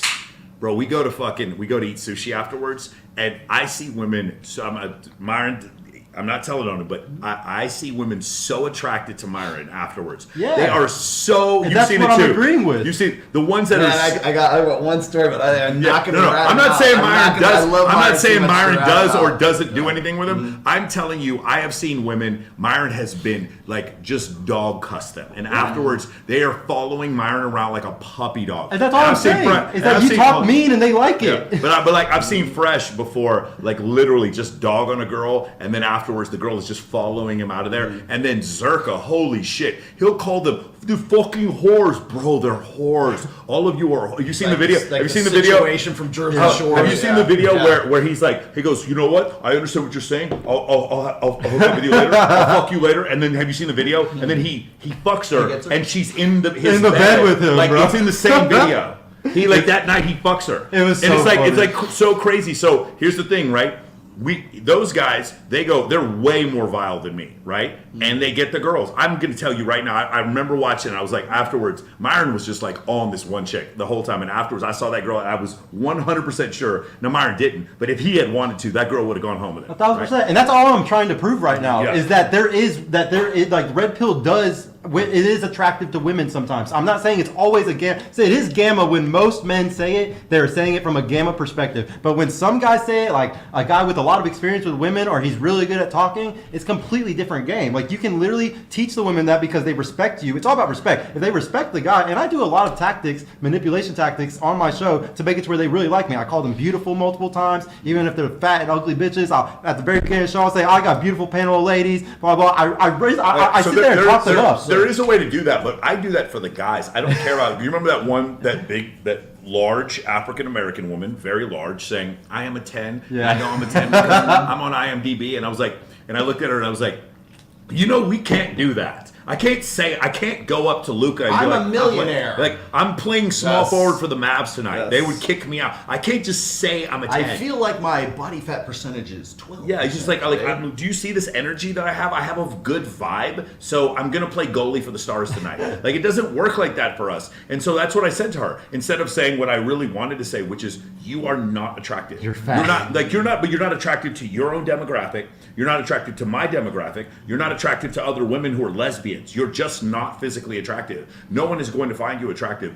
And you saying that you're a 10 and bringing up your IMDb is a cope. I want to say that to her. I do. And I want to say it to her and be compassionate about it. But if I say that, bro, I am getting destroyed because there are 20 other girls in there. But what if you had been like, hey, just like how the military does. What did my girlfriend do? My girlfriend called her a 10. My girlfriend called her a 10. Yeah. But like you go, girl. Yeah, I just really feel like that it's all about how you go at it. Like, you can be very manipulative. Just like in the military, I'm pretty sure they do the same thing. You say nice things and then you tear them down after. Like, if you do that, you can teach these women some shit. You can literally, like, I'm really against like all this gatekeeping, man, because at the end of the day, I proved my point. Who's gatekeeping? Well, not even y'all. It's just everybody in the community, and Who's everybody in the community? It's mostly the fans and like the red pill channels, the smaller red pill channels. Like who?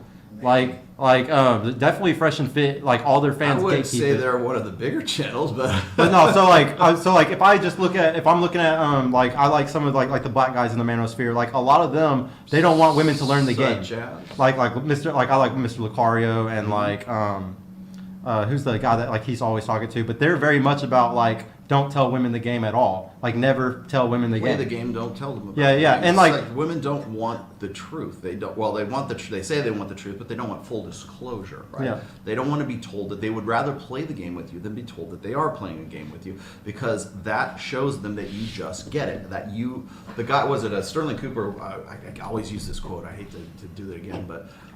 Sterling Cooper said in the past is that the highest form of pre-selection, the best form of pre-selection, Being good in bed. is being good in bed. You don't have to talk about it. You're doing it. Demonstrate. Do not explicate. Don't say, "Hey, man, I got a really long dick and I'm really great in bed." No, that sounds like you're fucking popping off, right? But if you're in bed with that woman and you know her body better than she does, she knows that you had to have experience with other women in the past so that you could get good at sex, and now she benefits from that. Right now.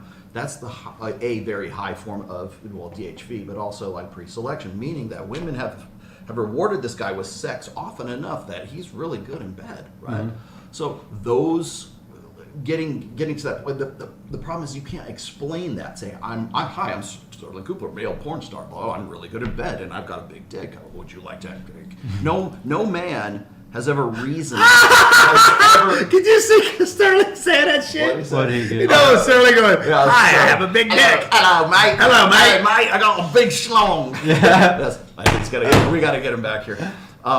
But if he were to, like, that would never happen, right? Yeah. Because he's not going to tell the woman about, like, here's how here's what I'm going to do to you. I got a list of this stuff. And Yeah, I hope guys never do that What shit. that is that's explaining rather than demonstrating. So, and that applies to a lot of different things. But the long and the short of it is that no man has ever reasoned a woman into bed. Okay. Because prostitutes. Yeah, Yes. well, okay, well, yeah, Prostitutes, but that's yeah. transactional. So no Porn no stars, man yes. has ever reasoned, like, saying, Burning Jamie Desire. here's my resume of what I've done in the past, and you know my pedigree and my bona fides here. Baby, strip down. It's time to go fuck. Right? That doesn't happen. Even though, like, even logically, we think, you know, why would she want to get with a fucking John Circa of all people? He's a piece of shit. Why doesn't she want to get with me? I make more money than him. I'm better looking than him. I've come from a good family. I checked out all the fucking lists. I like dogs. I like going to Disneyland. I like fucking rainbows. I like all of this stuff. And he just goes in there, you know, does a lot of coke and Adderall and talks shit, and he's fucking the chicks that I want to fuck. So what do we say? Those women must be damaged. There must be something very, very wrong with them. No, they're women who are responding to an opportunity to fuck a 6'5" Yeah. John Zerka, right? Because it's an opportunity. Hypergamy can't miss that kind. I can't afford to miss that kind of opportunity. And so you're going to see that their behaviors are going to belie what their real motivations are. So you can come down with the most rational list of all the reasons why this woman should marry you. You're a good catch. Here, I don't understand why you would do this. The very fact that you said you're making the list in the first place, and you don't understand that, that disqualifies Here, you. You're let disqualified. me make something clear about the whole gamma and explain red pill stuff. I'm saying, from my perspective as a guy that's on a show that is teaching women red pill and stuff, I'm saying I could do it. I would never tell a guy that I'm coaching to go talk to their woman about red pill. That is extremely gay. I don't even talk to my own girl about red pill. No. So like I'm not sitting here telling all guys to do it, but what I'm saying is that, but even you proved it, you know, with the Myron thing. There, guys with shows that do this stuff, you can put Riz behind it. A girl can be into you because it's not always gamma males. All I'm saying is that a guy can be alpha as fuck and explain this stuff, and he will get even more bitches for explaining it. Now, if he's a normal guy, though, he still has to speak their language. yes. I think he can be interesting and talk about anything. Like, I have absolutely pulled girls because I talk about astronomy, quantum mechanics, and atomic physics. It's totally over their head, but because I sound like I know what I'm talking about. Like, it's like It can be attractive. I know this as a fact because I've experienced I it. cannot I know tell it's you how true. many women are interested with the way I describe my sales funnel. That is so boring. But like, if you're like, well, we did this and we turned ROI out. We did $168,000 last week, and all of a sudden they're like, okay, I want to listen. Well, if money's being made, they want to hear for about it. sure. Especially your Listen, fucking friends, bro. You can make anything interesting. I don't think that's the issue. But like, there are two different things we're talking about. You're trying to help women, not trying to sleep with women. And so because of that, like to me, it's like if they want to ask me, I don't know if you guys, Katie Moore. Katie Moore is a good friend of mine. She's on my show all the time. And Katie will come to me for advice and I'll give her advice and it's good advice. And she says, this is really great advice. And it'll be like, see you in a week when you don't listen to any fucking thing I say and go right back to the same dude. And then you're just upset. And it's just always the same thing. Sometimes it's not prescription. It's just describe it or explain to them because usually the girls come on, they're like, why is this guy not taking me seriously? Why is this happening? Why is this? Because they're getting dickmatized. They're sleeping around. Like there's something going on that they're doing wrong. And they're like, okay, why do guys do this? And it's like, oh, it's because you're Chad chasing, you're alpha widow, you're this. Like they like, and the thing is, when you teach them these things, and they change. And that, well, you're right. I would say 90% of women don't fucking change, but there's definitely some, bro, that change. And I've had multiple girls come back 5-6 times. I've had 2 girls get married now, get proposed to now. Okay, so there's definitely things that I'm doing that are helping them because it's working. I will point this out. I have like 20 girls now that have been proposed to. Because you've been doing this for years, bro. Because they did my bikini competition. And they got in outrageously good shape. And they got their. Dude, I'll tell you this. This is complete side note here. But you'll see the girls who finish in the top 10 of the bikini competition, half of them will get proposed to. Because the guys will look at them and be like, I'm not doing better than this. Those guys are such simp beta cucks. No, what? Because they're in a bikini competition? But, dude, because any guy that I'm telling you, guys who choose those type of girls, not saying you specifically, because you have a choice of 100 different women. Bro, because there's of no who way are. you can come to Swimsuit USA and tell me none of those girls are marriage material. I don't, dude. So A girl who wants validation, I don't want, bro, because I want her to only want my validation. Every human wants the reason validation. why your wife loves you so fucking much is because I guarantee you she does not yearn for the validation of any other fucking man. But at some point she probably did. She probably a long time ago, 27 years ago. Back in the day. That was before 27 years ago. But the reason why your marriage is so good is because she pines for your validation, okay? It doesn't mean and I want to find a girl that is in the same situation. So I you're know basically there's a formula. are you like frustrated because you need to find a unicorn? I've already found it, and I have a formula for any guy to find it. That's my whole. Tell point. me what your formula Seriously. is. That's why it's the place. It's all outer game. It's where to go. Most guys have no outer fucking game. They don't know when, where, and how, and that's all it is. It's just going when and where, and that's it. Once again, I'm not gonna give out my secret. I'm gonna give out. Hey guys, I'm gonna have a test soon. No, hold on. Guys, for our mentorship, I'm gonna have a test soon for y'all. If y'all go through the whole test, you get my secret at the end of it. Okay. But yeah, I'm gonna have that soon for y'all. Probably in a week Let or me just two. give you a piece of advice. You right? wanted to know why I endorse MOA because it's not a fucking trade secret. So here's the thing. So for me, It's not a secret, bro. Chat could figure it out in 2 seconds. Chat, go ahead and put it in. It's not a trade secret, but I'm not gonna say it. All right, so for say me, it. it's like charity events is like the main place where I have guys meet girls. Like most of my guy friends meet their girlfriends through me. So, but the thing for me, and I'll just give you a piece of advice, being that I've been doing this for 2.5 years and we've cleared like $8 million at this point, is that I give away everything for free. But there's so much that you get from me as far as one-on-ones that you can't replace me. Does that make sense? Yeah. My course is so long. And I give away a free course, and I do free calls. I do 16 hours of content every week, or 11 hours of content every week. And the stuff we do with him, there's no way to replicate that. Does that make sense? Yeah. You're the thing that's not replicatable. Whatever the place is, honestly, if you want to sell more units, you should tell people what the place is, and it should be in your free school server or your Discord. Oh server. yeah, I know I got to give out as much free sauce as possible. I wanted to make a test where I can gather more information about the people, and then there's no single thing in MOA I won't give away, but the whole course. Because the whole course is 114 modules long, it doesn't matter what I give away, and you also don't get access to me. I'm mostly doing it because a lot of people don't know who the fuck I am. A lot of people have no idea who the fuck I am, who watch all this stuff. They have no idea what I'm talking about. And whenever I say that I got a secret that nobody else got, yeah, I'm gonna spray it out because nobody's talking about it. There's not one other fucking person in space that talks about it. You're not talking about it either. Well, yeah. I'm not going to because that is the one thing that separates me from everybody else, and I'm gonna hold on to that as long as I can. Right, so like I said, this. I guarantee you they're gonna put it in chat. Everybody, go put it in. Anybody who's gone through my shit. I'm gonna give away a trade secret. Ready? Okay. You want to mass text a bunch of girls to come to a party. What happens is after the first 50, IG starts to throttle you. You know how this works? Yeah. The way you get around the throttle, do you know what you do? You go to the first picture Yeah. on her profile, you send her own picture. And then delete it. Yeah. No, you send her her own picture with the message, and then you delete the picture. It gets past the IG throttle. Yeah. There you go. There's some free game right there. I just gave you. I mean, Incredible. You can invite hundreds and thousands. You now have an advantage over every single club promoter in your city. Man, don't because of what I fucking just told you. don't fucking listen to him. Don't message 1,000 girls. You're gonna hate your life afterwards. Bro, the message 5,000 girls. Go in real life and go talk to 1,000 girls, guys. Let me see if I can square this away. What? Go ahead. What? Go ahead. we haven't heard yet. We got to get super chats too. Yeah, we haven't heard yet a solid argument without any, like, they said there's statistics or some facts. We haven't seen any facts yet. I got a good one actually for us. So, what is the percentage of men that end up having kids? Oh, Does it's anybody know 40%. Hey, Are you sure? Can you look at my super chats also? Yeah, there should be. I got one $10 super chat. Okay, cool. I just want to make sure. Yeah, I got all 9 of them. I got 9 super chats. Beautiful, beautiful. Historically, it's 40% of men.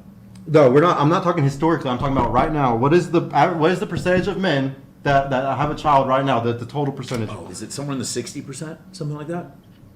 62, I think it is. Somewhere around there. We did that. We women remember of the U. 76% among women and men. Oh no, that's 40 to 49. I can tell you the ratio of women to men who reproduce. We need to remember More that. women reproduce than men. Yeah. We need to look up that It's IMF study. 40% of men. Institute for overall. Family Study. No, if you look at the one I actual sent you, numbers, it is I haven't read the whole 62%. thing. The actual number for Yeah. right now, and I am getting this from It said CDC. 62%. Yeah. Okay. Well, yeah. This is from CDC. It's 60%. So a majority of men have kids. Yeah. Okay. So if a majority of men have kids today, we need to start focusing on giving prescriptions and giving out things to help them that are going to help them become better fathers. Because most men, more than 50%, are going to probably have a kid. If 62% right now. Okay. Sure. So Great. so What would because of that, what would that be? How would we help them? by actually focusing on building families, because we look at a lot of the red pill space, it's a lot of you shouldn't get married, you shouldn't get into relationships. So by The biggest what thing- would you improve? Here, I'll give you an example. About the family The reason- structure that would help men be better fathers. It's not about that part. I got to take it back one step, okay?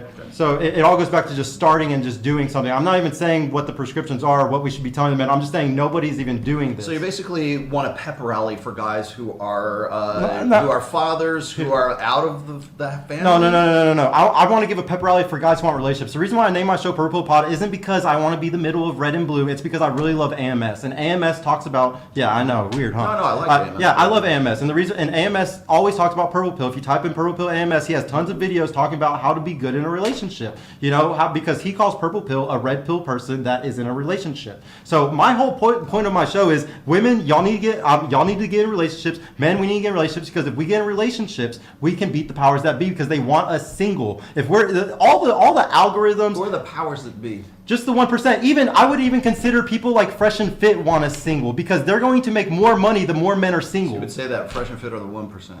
I'm saying any guy. Yeah, are they in the top 1% incomes?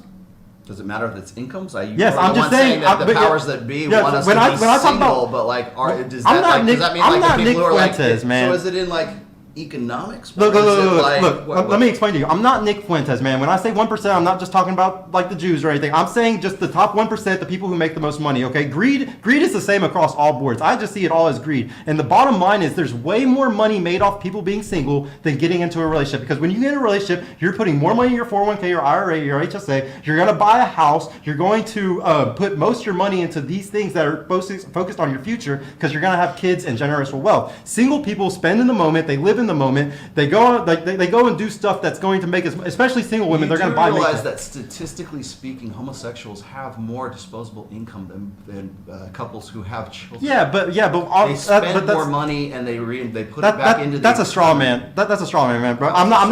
not because I'm not talking about that. Like, we're talking about something else. And what I'm saying is that like this is what I'm talking about. Fair Like, if enough. guys get in relationships, if we all get in relationships, if men and women get in relationships, they make less money. When I say they, just the richest people, that's the top 1%, because there's more money being made off keeping us separate than there is than there is us being together. So if I teach everybody to get into relationships and actually how to be good in a relationship, we can beat the powers that be. We can push back. But yet, more to the point. Whenever I'm listening to somebody say like Ben Shapiro just this morning, as a matter of fact, was saying like, men need to man up and be the best version of themselves, because we need more men to be, more suitable husbands, better eligible bachelors for women. So essentially, what Ben Shapiro was saying, and still has, and many other tradcons say, is that we need to be the best versions of ourselves because we need to solve women's problems.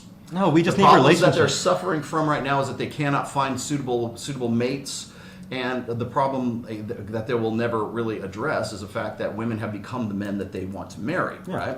And So the only guys that they want to marry, who they want to settle down with, that they want to have families with, are the guys who are elite men, guys who are above average. And as you probably heard, average women don't want to get with average men because they don't have to. They don't have to do that anymore. So you could say it's the corporate elites or whatever else. Again, no one ever wants to tell me who those people are, and I don't mean the Jews or anything like that. Hey, but most Jewish people are not in the top 1%. Yeah, I was gonna say, that's a good point. By the way, number two, then there are only 14 million Jews on the planet. Just FYI. Just See, wanna let here's you the guys thing know. is we get to what? We're gonna do super chats after this. Okay. But question is, how are you gonna men get better, but it doesn't stop women from divorcing them? So what's your solution? Your solution is. Is there marriage reform? Like what's are you pushing for marriage reform? No, or I'm are you just gonna push for the equal rights and child support custody? No, it's just making people better in general. If people get better you gotta understand, everybody that is stuck single, bro, they're stuck single because they fucking suck, okay? The reason why people are stuck single is because they suck. Their inner game is fucked up. How does marriage fix the problem? I'm not saying that marriage, I don't push marriage, you know that. I do not push marriage on anybody. I push relationships. I do not push marriage. I do not push anybody into getting married, okay? I've never have said that on my fucking show. There's a lot of great single dads out there that are not in the home, and Rollo, you pulled the statistic out. The fathers are what, single black dads? Yeah, that's well. So that's the whole thing. That's why he was getting to the marriage thing here. And I've done the shows actually with Myron on this. Is the idea that marriage is like a marriage contract, marriage certificate is the litmus test for whether you or not there was an involved father in the household, is a 20th century ideal, right? It's like that's the only way that we measure those. So when we say like children are fatherless or whatever, it's not saying they're fatherless. They still have fathers. They might have involved fathers, but it means that the father is not married to the wife or to the mother of the child, right? Yeah. So therefore, we say, well, there's the trouble in the United States is that it's fatherlessness. No, it's not. There are like more than ever, especially in the black communities. You'll see more and more involvement on the part of black fathers right now, statistically speaking, like at higher than any other time in history right now. It's just that those men are not married to the mothers of those children. So do we say that they're lacking a father? The only time we have a problem with a child not having a father is when that child is a criminal or has a drug, attempts suicide, or there's some sort of social, antisocial behavior from that child. First thing we say is, oh, must have been that fucked up single mother that you had. No, we say it's got to be the dad. Where's the father? Where's the dad in all of this? And we're going to foist that responsibility back on that father. Now, the problem that you're always going to run into, whether you want to have a pep rally for guys or you have some sort of concrete plan, is that you will never be able to affect any of that until you can reinstate male authority. And until that happens, everything is just a fart in a fucking and that's what I wind do right on my show, though. I teach them the different, just like Dr. David Buss talks about, like the long-term dating strategies being different. And I explain to them, you can end up with a top 10% guy. He's an alpha. I give the same prescription as what Myron says. If you're going to sleep with him fast, you need to also, provide value in some way with his business, in his life somehow. And you can maybe lock down that alpha, maybe, if you're that girl and you do everything right. So like I explain to them, you could do that, or you could do what most women do, and they go into a relationship where it's in their frame and they have control, and that's the best long-term strategy for her to have a beta provider and a guy that's going to be there in the long term, not run away after the kid's born and stuff like that. And I explain both of them. I say, look, weigh your options. You can either go for the 90% guy or the 80% guy. That's normal, and you're going to have the frame, and it's going to be all how you want it. Or you can keep Chad chasing, you can keep fucking getting digmatized, and then you could try to fix those guys. It's just giving them those two solutions. One of the things you said, and we'll get to super share in a second. One of the things you were saying is like, you want to encourage guys to be the best versions of themselves. Everyone from Rich Cooper to Ty Lopez to fucking Tony Robbins to Gary Vee to PBD to everybody else, everybody says exactly the same fucking thing. And you know what they don't have? They don't have any concrete plan. They don't want to talk about it. They want to have a pep rally, and that's why I called it a pep rally, because it's just success porn. It's just motivational fucking posters on the fucking wall with no. So if I give them a prescription of where to go find girls that aren't fucked up yet, then am I not doing that? not doing it right then. I'm not doing a pep rally then. I'm telling them where to go. You know where the fucking magical city of I do. Shangri-La I is. fucking do. I fucking do, man. The thing is, let me get back to the fuck girl tier list, okay? Because we were talking about that. The girls at the A tier are the fuck girl tier. The reason why I'm saying tier list is because in the gaming world, there's S tier, A tier, B tier, C tier. At the S tier, that's the most hardcore character, the best in the game. So like the girls with OnlyFans, the girls with 100,000 followers on Instagram, the girls that just get so much validation, they're at the top of the fuck girl tier list, okay? And in my opinion, I would never fuck with those girls on a relationship level. That's just me personally. That's why I teach guys. Under that, like say, You realize that sounds like sour grapes, right? Yeah. So like A tier. What about three of them at the same time? Is Yeah, that right? yeah. That's okay for just sex. Why not? It's always okay for just sex. Why- Always okay for why just not? sex. No. Let me explain. Why wouldn't you? I'm about to explain. I gotta explain like the whole thing. So S tier would say strippers, okay, or A tier. A tier would be strippers, okay. Would never want to date one of those girls. Too much validation, too much money coming in. Sure. Wouldn't want to do it. Okay, right under that, bottle girls at a club. Bottle girls that are bartenders at the You club. mean like have a monogamous relationship? Yes, I'm talking about take serious and you might be a wife one day. Like you're a girl that I actually want to lock down and be in a relationship with for a long period of time, okay? All right, because trust me, I would fuck all these girls, bro. I'll fuck all of them. I would never be in a relationship with one. But so like, and then right at the bottom of the tier list is the C tier, and all these girls, the S tier, the A tier, and the B tier, they all started somewhere. Almost all of them, I would say a majority, 50, 60, 70% of them usually start at a certain place. And if everybody uses their fucking critical thinking, they'll figure it out in 2 seconds. They usually have a job that they start out where they first get to show off their beauty and where they first get to get that type of validation. And you can get that girl right when she's out of her first relationship, right when she's out of her second relationship, out of high school. So you can get them before they're Your fucked up. secret place is Hooters. Yes, he got it. that's where you It's gotta go. restaurants. It's just restaurants in general. Hooters. All of them. Guys.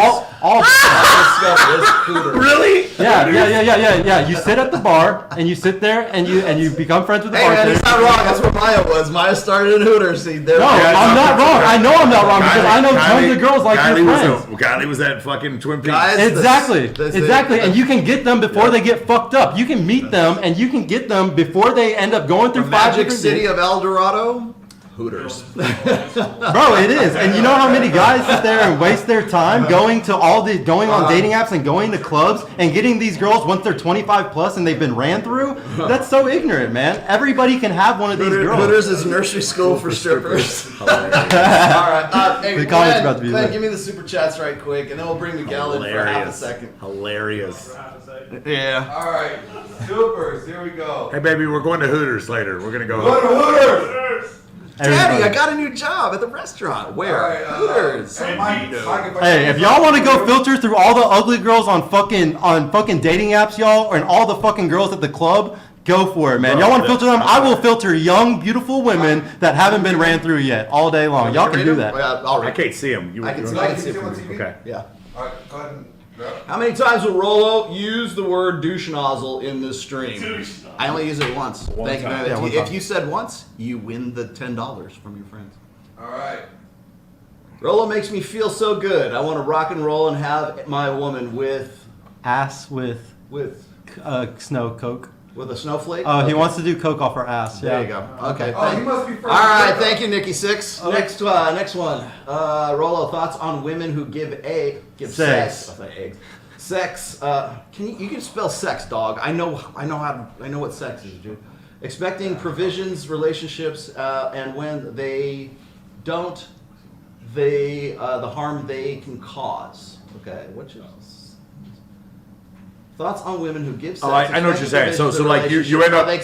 so it's transactional. You have sex early on, and then immediately she wants things from you, and they can cause harm. I mean, of course. So you saw maybe like a essay, accusation. If the chick is having sex with you to get something out of it, you're having transactional sex in the first place. Let me say something real quick. Film everything, screenshot everything. That's what I would tell you. Like those people. I don't mean have a camera in your bedroom that you can that may be crossing the line, but like I would have cameras of her. Agreeably walking into your apartment, having a good time, walking out, give her a little hug and a kiss on the way out, text messages where you're like, hey, let's meet up again, screenshot those text messages. So if all of a sudden she wants to change the Document narrative, everything. document everything. Number one, stop snitching on yourself. Number two, film and screenshot everything. You have to be a lawyer. You have to be litigious about Yeah. your sex life. Okay, what's the next one? Email chain. Every head must bow, and every tongue must confess. Rollo will be a legend for waking up the men. Okay, so for the dude in white, you don't. That's Sergio Solis. Thank you very Use his proper name. You don't like his info because you don't want other men to win.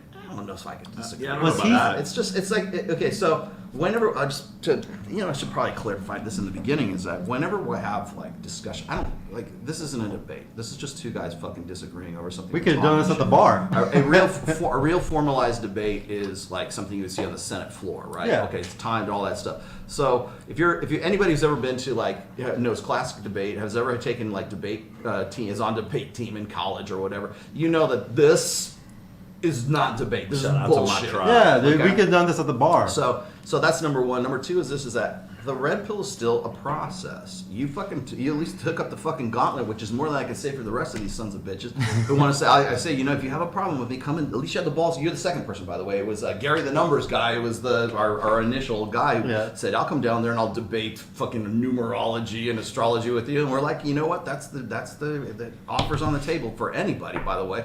And so you're the second person I've been saying this since October. But as far as like the red pill is concerned, it's still a process.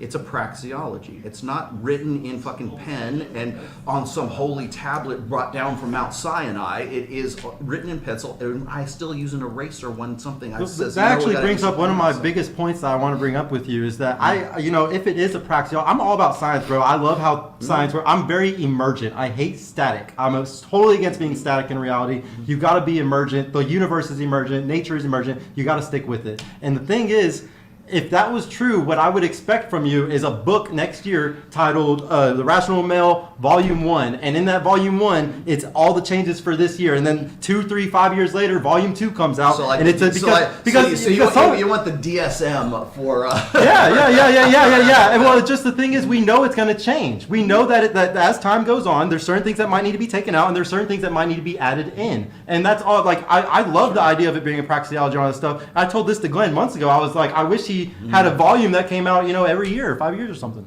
Sorry, but Give yeah. me the next one. Do it.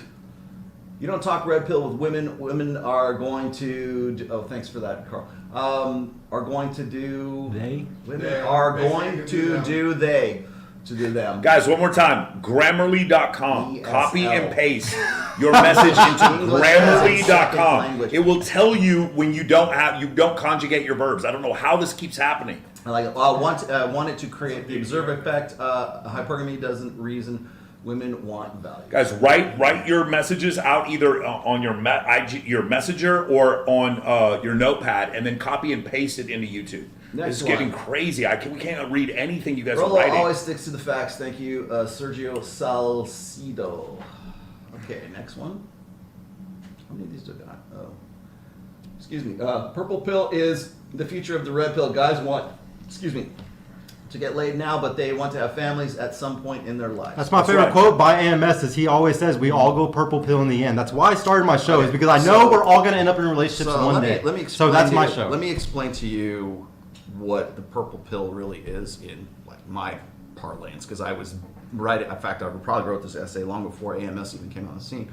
The purple pill was always this combination of a guy who became red pill aware. He's like, you know what? Rollo's right. Fucking hey, I can't believe this. He went through the stages of unplugging. He becomes red pill aware. He puts the red pill lens on, and he can't take the fucking lens off. But the problem is that guy still subscribes to all of his blue pill hopes and dreams and ideals that he still thinks he can get with red pill awareness. And the problem with that is he's not quite entirely become red pill per se and living in a red pill paradigm. He still understands this stuff. And I'll see this, by the way, in a lot of religious guys. They'll want to pick and pull parts of the red pill that fits the with religious that ones, fits with their convictions, because they're still trying to apply all this new data to old ideals and old goals that were based on the same bullshit that they are now emancipated from, and yet they're still trying to go back and get the ideals that were sold to them while they were still sort of stuck in the matrix, stuck in the blue pill, right? And that's when we call them purple pill, because So what would they're you doing is they're consider trying me to- red or purple? I Because you don't ever watch my honestly, show. I don't know enough about you to really say one way or the other, but I will say this: a person Because Torsha said I'm one of the most red pill people. So Like I would- even Torsha said that I was You're very red pill. purple as fuck. Don't I'm say- red. don't- I'm red. don't- I got more of a red pill If life you- than most of these fucking guys in this chat, bro. Well, Hands down. I got one of the most red pill relationships that most people could ever have. Like a very submissive girl, young, beautiful. Y'all fucking. With Tori be at that high level, or should be the stripper level? Like, Oh. which one would she be? Shout out to Jack, Where would shout she out to be? Jack. She would probably be. Is she a quality woman, but she kind of like looks like that age because of girl her that she would followers. never have anything to It's do not. with? It's not. It's not looks. It's not looks. It's her. It's a validation, bro. It's the amount of validation that comes in. So she has like, I think she has like 20-something thousand followers. She would probably be like a B or A tier to me, because there's a lot of women that like have that in that same tier. Shout out to Torch's breast implants. Yes. Shout out to Jack. Yes. Yeah, it's just validation. I'm not trying to fight for validation. Okay. Well, either way, what I would say is this.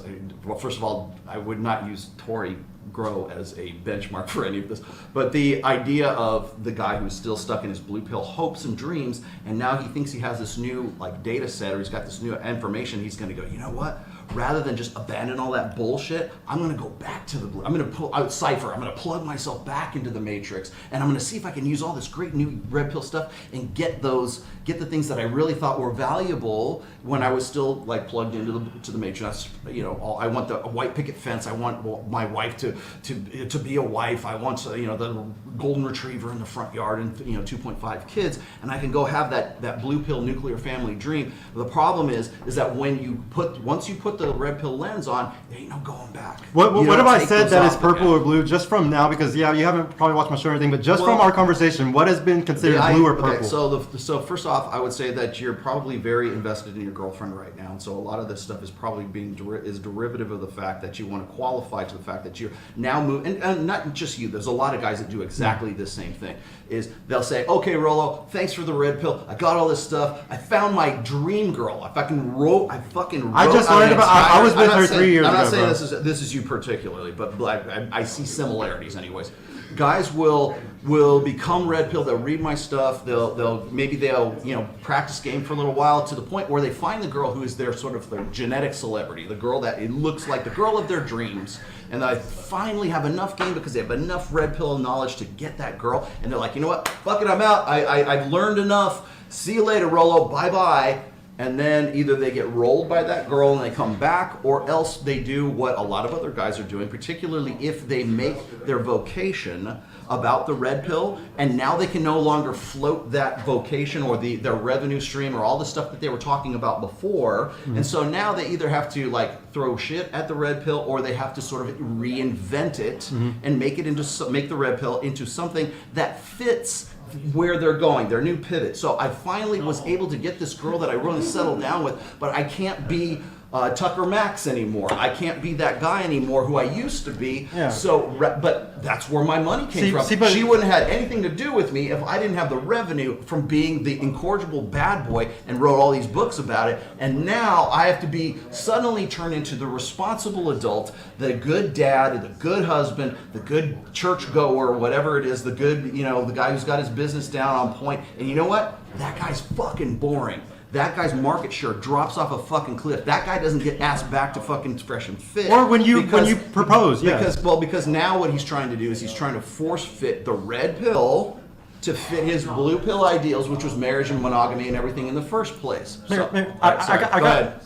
What do we got? I gotta explain something though really quick, man. But that's not my life. Like the problem is that when I got into this space, it was because I had I got into this because Fresh and Fit came to Dallas for a Fresh and Fit meet, and they had a big Discord of guys in there. Okay, I joined a Discord. I didn't end up going to meet, but I talked with all of these guys and I became good friends with them. What I found was I had the most red pill life of any of them. I had a submissive girl that I took care of, and she did everything at the house like what every guy wants in the red pill. I had that. I had a beautiful young woman, okay? And most guys that it was in this space, they were all fucking not getting girls. On top of that, they were broke. They weren't business owners. They didn't have anything going for them in life. And when I joined this Discord, I was the only guy that was successful, had a good, successful relationship, actually was good in business, made money, wasn't I was actually one of the guys that was doing life correctly. And they would call you blue pill just for your investment. Well, this is what happened. I converted most of them to be on my side. There's a huge drama between Fresh and Fit and me, only because there's a couple guys that stuck with them, and then the rest of the group all came with me, and they all support what I'm doing because they understand that I'm very red pill. They're still very invested in their blue pill. Most of them are not in relationships, Rollo. The thing is, a lot of these like to be in relationships. Would they prefer to be in a monogamous relationship rather than spinning plates? It's not. No, Mike, like my homie, like my biggest sales guy, like no, he doesn't. He's gonna stay single for a while because that's what he wants to do. I don't sit there and pressure guys that want to stay single to get in relationships. I don't. There's no sense in doing that. The problem is that there's people that God, like I don't know how to explain this now. I don't know. All right, There's next some one. chat. Go. We gotta wrap these up. Go. The average. Oh, the girl- average girl or normal girl, 5'4", 175 pounds, no tattoos, no kids, no plastic surgery, makes 30 to 50K in the United States standard. Yeah, that's what happens when you walk around in public. I read bro. an article about that. It was like 170 pounds, and she's like 5'4". It's like Yeah. a beach ball. Shout out to Sergio from Purple Pill Podcast. Where do you see the manosphere going in the next 10 years? He's not asking me. He's asking you. This is obvious. Yes, you. We are all going to be subservient to John Zerka. How do we not? How do it's you so not obvious. do Zerka? Hey, when Zerkonomics. we're going to be a political Zerkavision. movement, and what's going to happen is we're going to have like the senator, the House Select Committee on Intelligence, and they're going to interview John Zerka, and he's going to be anyone who disagrees with him, he's going to call him homosexual. I don't know about I I don't know that. about 10 years, but I can tell you 5 years. What's going to happen? We're already there. If officially the manosphere is unrecognizable. Second of all, we are in a political election cycle right now, like I said we would be. And everybody who made a handsome profit off of the manosphere is now pivoting to social issues and the culture war, and they will continue to do that until November of 2024, and then right around springtime of 2025, you'll see all these sons of bitches come back, and now they want to be the next fresh and fit, and they want to start talking about intersexual dynamics, because that will always have some sort of shelf life, because it doesn't matter if you're divorced, single, young, old, getting sex, virgin, not virgin, asexual, whatever. Everybody wants to talk about their fucking sex lives. It will always be popular, and there will always be an audience for it. It will change, but everybody's going to go through this cycle where they'll go and talk about something else because that's where the money is, and then the grifters and the hacks will once again come back into the manosphere probably mid-2025. That's where I see it going. Those percentages of men with children are skewed because it includes all generations. Boomers, Gen X, Gen Y, Gen Z. We should be observing Gen Y and Gen Z. That's when the numbers get thrown off. True. 30%. Yeah. Okay, next. Michael, please get better audio equipment. Oh, sure, I'll get right on that. We're working on it, yeah. I'll get right on that. Let's We get right just on said that. we just said we're Best Buy. They'll be back. The in the fuck element you now. coming at me? Oh, you could have showed the fucked up one, bro. I like it when people talk shit to me. Neil Strauss went from single to married, yeah, and then back to divorced again, by the way.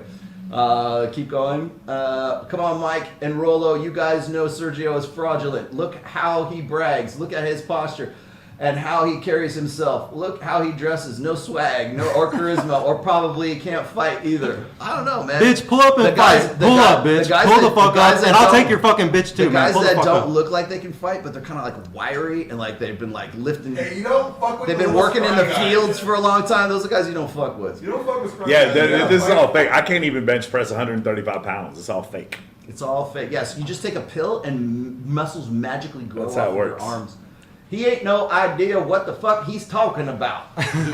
He no idea. I'm like, okay, should I say it in that vernacular? No, don't say it. Guys like him are not average dudes working at those jobs or going there and picking up women and keeping them. You mean at Hooters? Restaurant workers are like nurses, stressed and pissed from customers' impatience. All right, that was good. I wish I had my sound drop. That was pretty good. I would have given you the foghorn. Guys pretend that 5 to 10 partners isn't that high, but they would watch them. Would they watch them run a train on her all at once? They get upset. Makes sense. Well, I don't know, man. We might be leaning in. So a what different is it worse direction, if but- she's only had one sexual encounter, but it was with 10 guys? Does I that guess make it so. worse? It's I not guess that enough. makes it Yeah, I worse. keep If saying she it's- spreads out the penis over It's a not certain a amount of numbers time. It's definitely worse if she had multiple at one time. More than once, Like okay. that's definitely worse. I would definitely think. But so. she was just so. I saw behind her. She was so crazy in college. Yeah, she's she's had good her now. fun, and there's no fun left for you. Hey, Christopher, I agree with you, bro. I thought about it You a know lot. what would be cool, Sergio, if you take this new understanding and rename your podcast Red Pill Podcast. I know everybody's Yeah. gonna hate me for the rest of my life for being I Purple don't Pill know that Pod. if there's any Red Pill. I would think it'd be trademarked. Probably by one, but now. they I probably would came trademark in it if it wet. was mine. Hey, so we're gonna bring on Miguel. All right, that's Miguel, fine. take my spot. I gotta pee. I got a tinkle. I gotta piss. I got a P2, but I'll hold it. Let's do this. Oh wait, I gotta come. Oh, do I need to stay here? No, Yeah, you stay there. Yeah. Which way am I? Miguel, I'm gonna tag you in. Go. Wrestling, go. Go. Put your Libre mask on. That's right. Rey Mysterio. All right, so this part is a little interesting because I don't know this guy. you know, but Sergio, you said some shots. Yeah, I said he's about- a scammer, You guys. said that Miguel's a scam I artist. did. I said he's a Can you scammer. explain yourself? Yes, I will. I think anybody in Nice to meet you, crypto. though. Oh yeah, nice to meet you, bro. It's good watching you all. Fucking scammer. Fucking scammer, yeah. Piece of shit. Fucking Hispanic. No, I know, fucking beaner, bro. Fucking wetbacks over here. But no, dude, I'm against crypto big time, man. I'm Just super. overall. Just overall. No, I mean, not overall at all. I think 10% DCAing is completely okay. I think that most people, though, aren't 10% DCAing. And I think that a lot of people who buy these courses, usually they don't get told to do 10% DCA. Now, if you were every person that was coming in, if you were like, okay, make sure you're maxing your form, make sure you're getting Your match. yes, make sure you're getting your match. Because that's the most important, and then you can do like your 10% TCA, and so that's why I'm really against crypto stuff, bro. I made a lot of money on crypto. I paid for my studio. I bought my first crypto in 2013, Bitcoin at like $560. Like I was one of those people that like I got lucky because I was in it a long time ago. Then you bought the top then? Because the top had at $1,000 and then it Oh crashed. no! At 2013, like I show you the receipt. It was like 560 was the first one that I bought for in 2013. Okay. And like it was like 573 or something like that. But the bottom line is though is just that most people aren't like anything. If it doesn't matter if it's drop shipping, if it's any of these like hustles that are being pushed today. You know, people are selling courses on. All of them, But mostly. you're literally trying to sell a course. Yeah, of course, yeah, because it's all because there's a hierarchy of who gives the best advice. There's Okay, so in the there's a course hierarchy. Yes, of Okay, course. Because okay. are we not men? Are we not men? Is there not in free market? Is there not a hierarchy? Is there not who is the best at something? And whoever's the best, the free market is going to tell us who's the best. So I just started with my shit, but give me fucking time and we'll see who really has the best prescriptions. We don't know yet, but we will know once I actually get to push my stuff out. I'm not even running ads right now. Just give it time. No, that's cool. So, I mean, I haven't run any ads either and stuff. I'm in the financial space. I'm in the red pill of finance. Yeah. So, I mean, like, I'm red pill adjacent and stuff like that, but yeah, I am in the finance space. I'm not, like, selling, like, you know, I'm not selling, like, how to pick up chicks and shit. That's not my lane, right? Yeah. But in terms of crypto, obviously, you haven't taken my courses or anything like that, but, you know, we've taught, like, what is it? Almost 14,000 people inside the red pill so far since 2020, since August of 2020. And, you know, we've had a lot of success, but that's one thing we do teach. One of the big things that we talk about is how old are you when you're getting into crypto? I never tell a fucking 50-year-old, 60-year-old, even a 45-year-old, all in, bro, cash out the 401k, sell the fucking house, get a reverse fucking mortgage, like just crazy shit. I don't do that. Other guys do that, and they're gone. Like this whole crypto winter, we're the last Mohicans. Like go find a crypto course. They're all gone. I'm literally you find you have like and then there's no shot against Ty Lopez. Ty Lopez comes around at the top of the market, Yeah, and he then takes dips, his money and dips and stuff like that. We've been through the I didn't buy Bitcoin in 2013, but I got in 2016. Been around since then. Haven't left. This is my only industry. This is the only thing I'm doing. I'm not like pivoting off to something else. Half these grifter guys, what they end up doing is they just like, what's a hot industry? AI. Okay, I'm in AI now. Or red pill, cool. It's sort of like what Rollo's talking about when he's talking about that, like, oh, they're in the red pill now, and then they're going to switch off to being fucking Muslim or Christian or whatever the fuck the hottest fucking trend is and stuff, and then that's who I am now. You know, Yeah. I'm an AI guy now, bro. Yeah. AI stocks, or like I'm GameStop. You know, that's what's going on right now. Is that you're seeing, and we all see it, is these dudes that just jump from industry to industry, or they just catch the hot part of the trend, make a quick course, get some cash, bug out, and they don't give a fuck. I wouldn't do that if I were you either, because whenever you're partnered up with Fresh and Fit and you're able to go on every 3 months and push this to all of their fucking fans, I wouldn't fucking give up either, bro. You're always gonna have people coming in, especially if you have a deal set up with them like you do. Of course, like, and the thing is, it's all a grift at the end of the day. I'm a grift. I can go and grift and fucking try to sell something. We're all doing different types of grifts, but the problem is in the crypto space.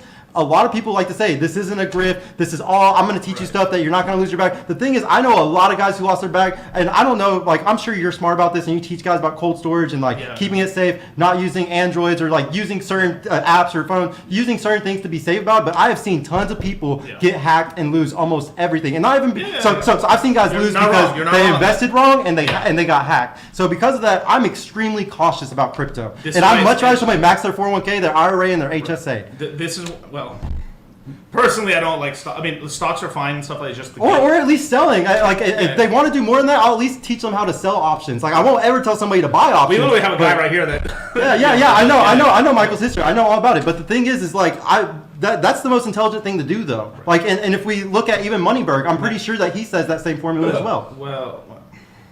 Oh, yeah, I'm not gonna speak to Moneyberg or whatever. I would like to say, well, I'm not sure, but I know he talks about selling options. Like, I know he talks. So I'm just saying real estate and everything else. Yeah. But I'm just saying, like, even the best investors, bro, they're gonna say, you know, max out these things, but then selling options is one. If you want to be an investor and do these type of things, usually the safest thing is the selling the options. Well, I'm in a new industry. Yeah. This thing is like what, 2009. Yeah. Right. It's really new, and even back then, I mean, what was it? 2017, we're $640 billion. 2021, we're 3.4 trillion. Yeah. And right now, like, we're barely above $1 trillion right now. We're heading towards 10 trillion by the end of the decade and stuff. It's a small industry. Fucking gold's like $100 trillion. Yeah. Yeah. So we're even at the peak of the fucking market, we'll be a tenth of gold. Yeah. Right. And I know gold's like 5,000 fucking years old. Shout out to Rob Kiyosaki. Yeah. I actually sell gold. I'm very big on gold. I'm very big on about 10% DCing even on gold as an insurance. I mean, I fell for the grift too a long time ago, man. We all fell for like 10% insurance. There's nothing wrong with the 10%. Well, no, there's nothing wrong is like having like some gold and stuff like that. I mean, So I actually have a jewelry store, and I get gold at cost. I get gold jewelry at cost, okay? And most people can't get, and I can still sell it for double if I want. And I buy Rolexes from the 80s and stuff, and I get them instantly in profit too. But like, it's so. Look, I mean, we look. You're right. Every industry has grifters. It's true. It's just finding where the hierarchy, right? Who is the top of the hierarchy and stuff. We're some of the top of the hierarchy. Are you at the top of the hierarchy though because of your skill, or because you go on a show that has 1.5 million subs? I mean, I did not start even doing like even a YouTube channel until I had $1 million in crypto. Like, cause I felt like a fucking fraud. I took my fucking landscape money because I came from I was a blue collar worker, Mexican dude, first generation. Took my money, invested it in stocks originally, then took it from there, put it into crypto, grew it to $1 million.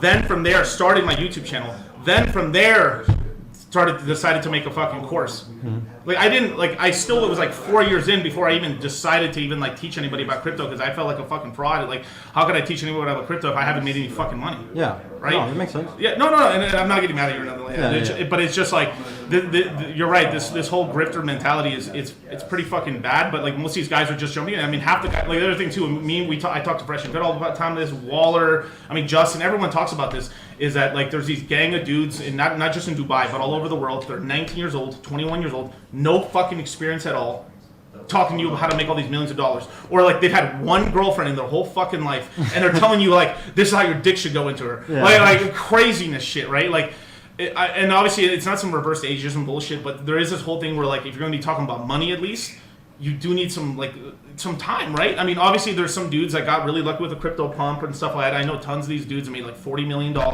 make $10 million off of a pump and dump from just rugging their community. We don't do that shit. I've never made a crypto coin. I've only taught education. I've been like, hey, this is what I'm doing, but you got to do it at the end of the day. This is why even in the beginning of my show. Have y'all ever rugged? No. Rug what? I mean, I don't know. That's what I'm saying. Same thing. I only knew about you just because like I saw a bunch of my one video talking. Yeah, I was like, and then people started sending me, yo, this guy's like, this guy's a dickhead. This guy interviewed this guy, and then this guy like some video about me. So there you go. Thank you, Sartain. But I mean, so I didn't even know what to expect when I came on here, like with you and stuff like. Because I thought I was like, oh, okay, this is gonna be a fucking like, oh, this guy fucking really hates me. Listen, it's a function of, so like for instance. Which religion is good, right? So if we were to say, if you have somebody who would say, well, I like Islam, or I like Judaism, or I like Buddhism, or whatever. If you were to say that, and then I would say, well, look at all the great things that have happened in this society because of Judaism, this society because of Islam, this side because of Buddhism, and this side because of Judaism, or Christianity. If I were to say that, then you would have Richard Dawkins come around and he would say, no, all of you are criminals for allowing your children to learn about God. Yeah, your children you're should right. have the choice to, like, Richard Dawkins believes this, right? In the God Delusion, he basically states that taking your children to church is child abuse. Yeah. So for him, but the thing is, because in that case, he's like, well, there is no evidence to support this. And when it comes to investing, whatever it is investing, and this is also goes back to flipping houses, stuff like that, even investing, there are downturns in the market, which then makes there be a, not quite like religion, but a randomness aspect to it. And the randomness aspect then, to some people, negates anyone teaching any course on this whatsoever. But we can you not agree with me on this, that whenever the market does pull back, when interest rates do rise, when they do certain things, there are certain things that fail first. There are certain things that are going to get pumped out first, okay? That's why crypto lost it really bad when the interest rates went up. First down, but first up. Yeah. Well, yeah. But so the houses are way more safe because we know that's probably going to be one of the last things if it does go down. So like it's only like the only reason why I'm against it like this is because like I said, it's going to be one of the first ones to go down. It's gonna, and so I don't want somebody to get screwed. I would totally push somebody into buying property and doing what Myron does. Because it's old. Because there's a track record to it. That's the thing is, when I'm in a new industry where we're making the track record right now. But there's risk though. There's high risk with that. Well, of course it is, but where high risk gives high rewards. My point is, how is he a grifter now if he explains that there's He's just high teaching risk? high risk. No. You're just saying. I can also teach people to go trade options and say, hey, buy this option. And there's a 50-50 chance, of it going up or down, It's whatever. not 50-50 because you have to pay for the option. Yeah. But yeah. Explain to my audience like what you used to do. What do you do? What do you used to do? Yeah. Oh yeah. So from 2013 to I actually still do it now. I think I'm up. I want to say I'm up like 26-27% the year. Hey. It's nice, bro. Holy shit. I sell put spreads mainly, but I sell options. So basically, You don't wheel? Huh? You don't wheel? What do you mean wheel? Use the wheel strategy where you sell and then once it gets. Oh, you're talking about the wheel, the wheel of what's it called? What's her name? I can't remember. I mean, that's just Liz what Jenny. everybody. If you go on Reddit, it's just all everybody does. Everybody's all using the wheel strategy when you're selling options. No, I sell put spreads just You because. gotta beware when all of Reddit's on one train, though. for sure. Well, it's just about talking about what's the safest, and like if you really look at general consensus, There's no safety. There is no safety. For me, Well, of I course, sell you can more still get options fucked. when the VIX is high, and I sell fewer options when the VIX is low. That's Yeah. pretty much it. And I use SPX because I got a 1256 tax break. I pay 60% long-term capital gains, and I have a smaller bid-ask spread than I would for crypto. So that's why I sell put spreads in SPX. That's mainly what I do for, and I have 5 accounts that I trade for. Right.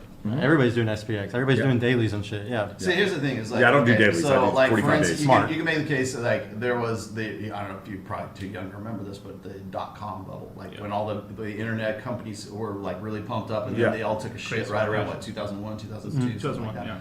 And then they blew out. That would be like me saying, "Oh, don't ever get in this internet thing anymore. It's just fucking, it's a waste of your time and waste of your money." It's like, no, it's not. It's just like, getting like, upset. Yeah, I know with Web3, I know with different things coming, it's going to become a big deal. It's just like anybody that would have bought, if you told everybody to buy a few months ago, I wouldn't talk shit about that because obviously, great call. If you called the bottom, you called the bottom. We did. Yeah. So good job if you called the bottom. It's just a matter of we don't know what interest rates are going to do. If I don't know what the Fed chairman is going to do, I'm not going to guess what he's going to do. They're going up 50 more basis points, and then middle of next year, he's going to start taking it down to 100 basis points off of what Jerome Powell just said. Yeah. But something could happen if the fucking economy blows up. They'll fucking nuke it down to zero. And that's why I would. Which is good overall for crypto and where stock is market. George Gammon? George Gammon, yeah.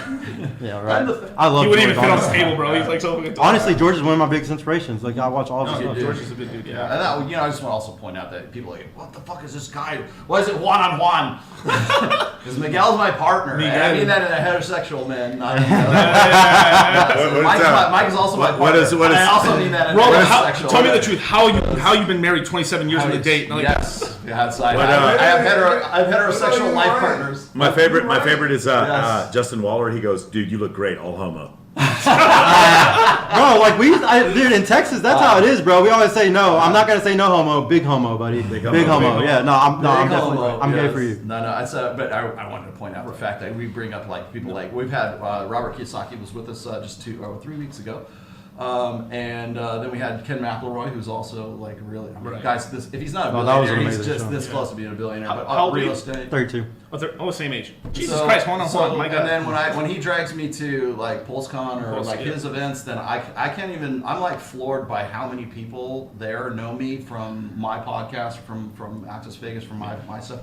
And so there's a lot of crossover. So when people like say, well, how come you do stuff with Miguel? It must be because you've got affiliate marketing going, and you got some sort of shield that you're doing. I was like, no, man, I work with him like for a lot of other things too.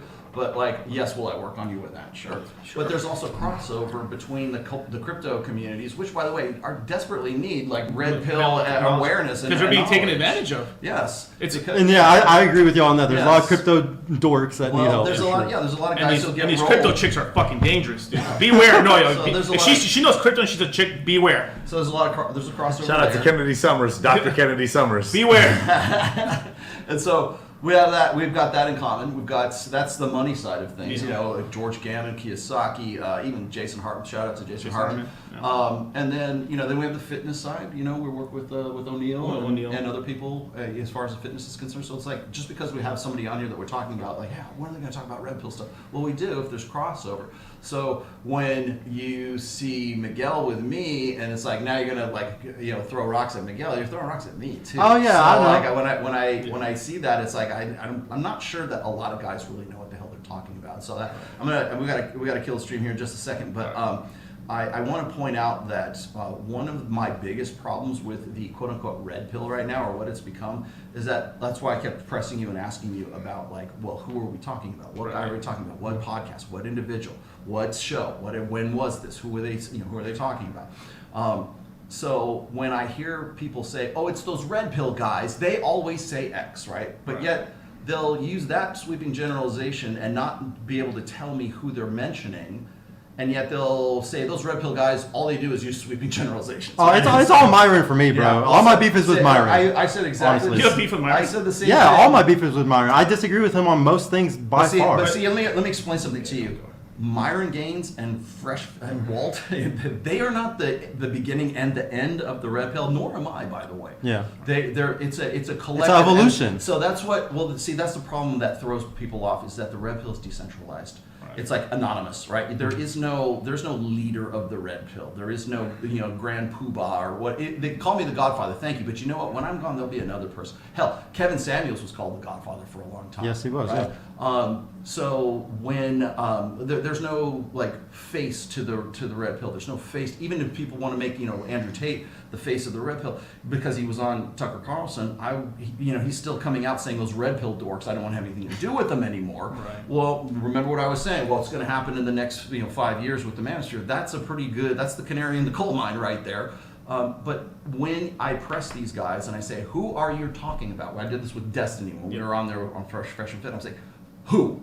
Who are you talking about? Because most of them think of the red pill as this big enigmatic thing, and you guys all agree to this, and you guys are all incels. Now, apparently, red pill is like synonymous with incel. Yeah, Well, it's synonymous with Fresh and Fit and their audience. Well, That's what's alpha synonymous. traits to Destiny meant narcissism, Machiavellianism, and sociopathy. Yeah. And I'm like, I don't know a single person in this space like prescribing you sociopathy. No one. The idea that that's an alpha trait, and he goes, no, what you need to do is have a bunch of female friends to go to these places and then use your status with it. I'm like, no, dude, those are the alpha traits. You're saying like the problem is with him is that he's already gone on Lex Fridman and Tom Bilyeu's podcast, and it's those guys, and he's made a description of all red pill guys being in this one place. And then when he goes against me, it's very frustrating for him because it's like, no, you're right. You're not like them. Yeah, but no, it's not that I'm not like them. It's I agree. There's no way if a guy's in there like, kill all women or some crazy shit like that. We agree that's misogynist. Like that's ridiculous. You shouldn't say shit like that, right? We agree that some of these people are racist. That's not the point. What we're trying to make is like no one at the top of the funnel is prescribed. Well, maybe there are. I mean, maybe the dude in Brazil is, but like no one at the top of the funnel is prescribing those things. And so when he talks to reasonable people who are like, hey, the 15-year-olds in our YouTube live chats, they don't represent us. And my God, like if you were to look at the, on Rumble, when they go live on Rumble and they turn YouTube off and everyone's on there, that stream is horrible. I've never seen it. I need It's to check it out crazy one the time. shit that they say on the live stream. I need to check it out. I've It's never like seen Whitler. it. Also, Yeah, say hi to Whitler. If all you ever knew about the red pill was what you got off of like the after hours show, because there's other shows on Fresh and Fit than the after hours show. If all you ever got out of the red pill, if that was your definition of the red pill, you're incomplete. I agree. Okay, if 1,000%. all you ever were to look at was say like Kevin Samuel stuff, but good as it is, it would still be incomplete. If all you ever did was read my 5 books and didn't do anything else, it would still be incomplete. So when people want to make a grift out of criticizing the red pill, usually when you press them and say, hey, look, who are you talking about? They won't be able to tell you anyone, or maybe Fresh and Fit they would. Like Destiny even said that. I'm like, okay, who else? Because if you're gonna say it's all those red pill guys, well, what other red pill guys you have any fucking working knowledge of? And they got fucking nothing. Yeah. Because it's better for them to go throw out like, you know, hand grenades about like those red pill guys and straw man everything that they know nothing about. And when you press them on it, they absolutely do not know anything about the red pill, or they don't know anything about the history of it. I've been doing this for 20 fucking years and I still got to go see like, you know, Destiny on what Tom DeLue or fucking Lex Friedman or Chris Williamson, right? As some sort of, you know, leading authority on the manosphere. And it's like you're talking to a guy, to a kid who's been associated with this for the last maybe 18 months, if that. And so that tells me not only about that person, but also the person who's interviewing them as well. So I have to sort of take that with a grain of salt because I've been doing this a lot longer than anybody else has. But when I'm seeing people say, well, the red pill is this, the red pill is that, I struggle with saying, well, what is the red pill, Rollo? I will sit here and yammer on and monologue for a very long fucking time because it's not a bumper sticker. It's not an elevator pitch. It is a fucking college course is what it is. It's red pill 101, red pill 102, red pill, you know, and then you got the primer, you got to take the fucking doctoral thesis at the end of it because that's how in-depth and how you know controversial it ends up being. Because if you don't have that depth of experience, and I will tell this to anybody who wants to come into this space, including yourself, anybody who wants to come into this space, you better take the fucking college course before you start your show. Yeah, and I'm trying to catch up on y'all's evolutionary psychology when books. when people come to me and they say, well, how come you have a problem with Pearl? She didn't take the fucking course. Yeah, she didn't read the books, Okay. yeah.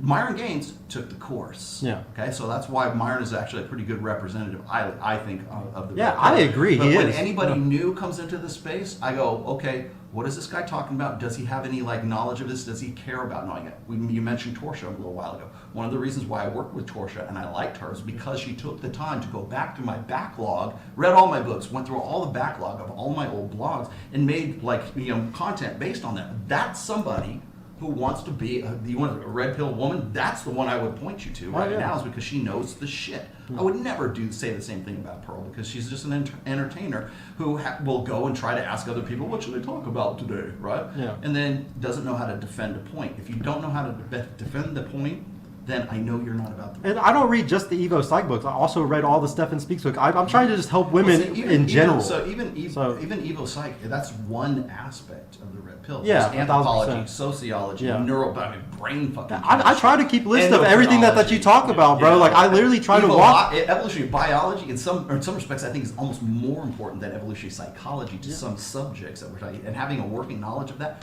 I can't expect. Yeah, but the issue with the evolution. evolutionary biology stuff Yeah. specifically, it is so not against, but it's so antithetical to what some Christians and Muslims and Jews believe. Yeah.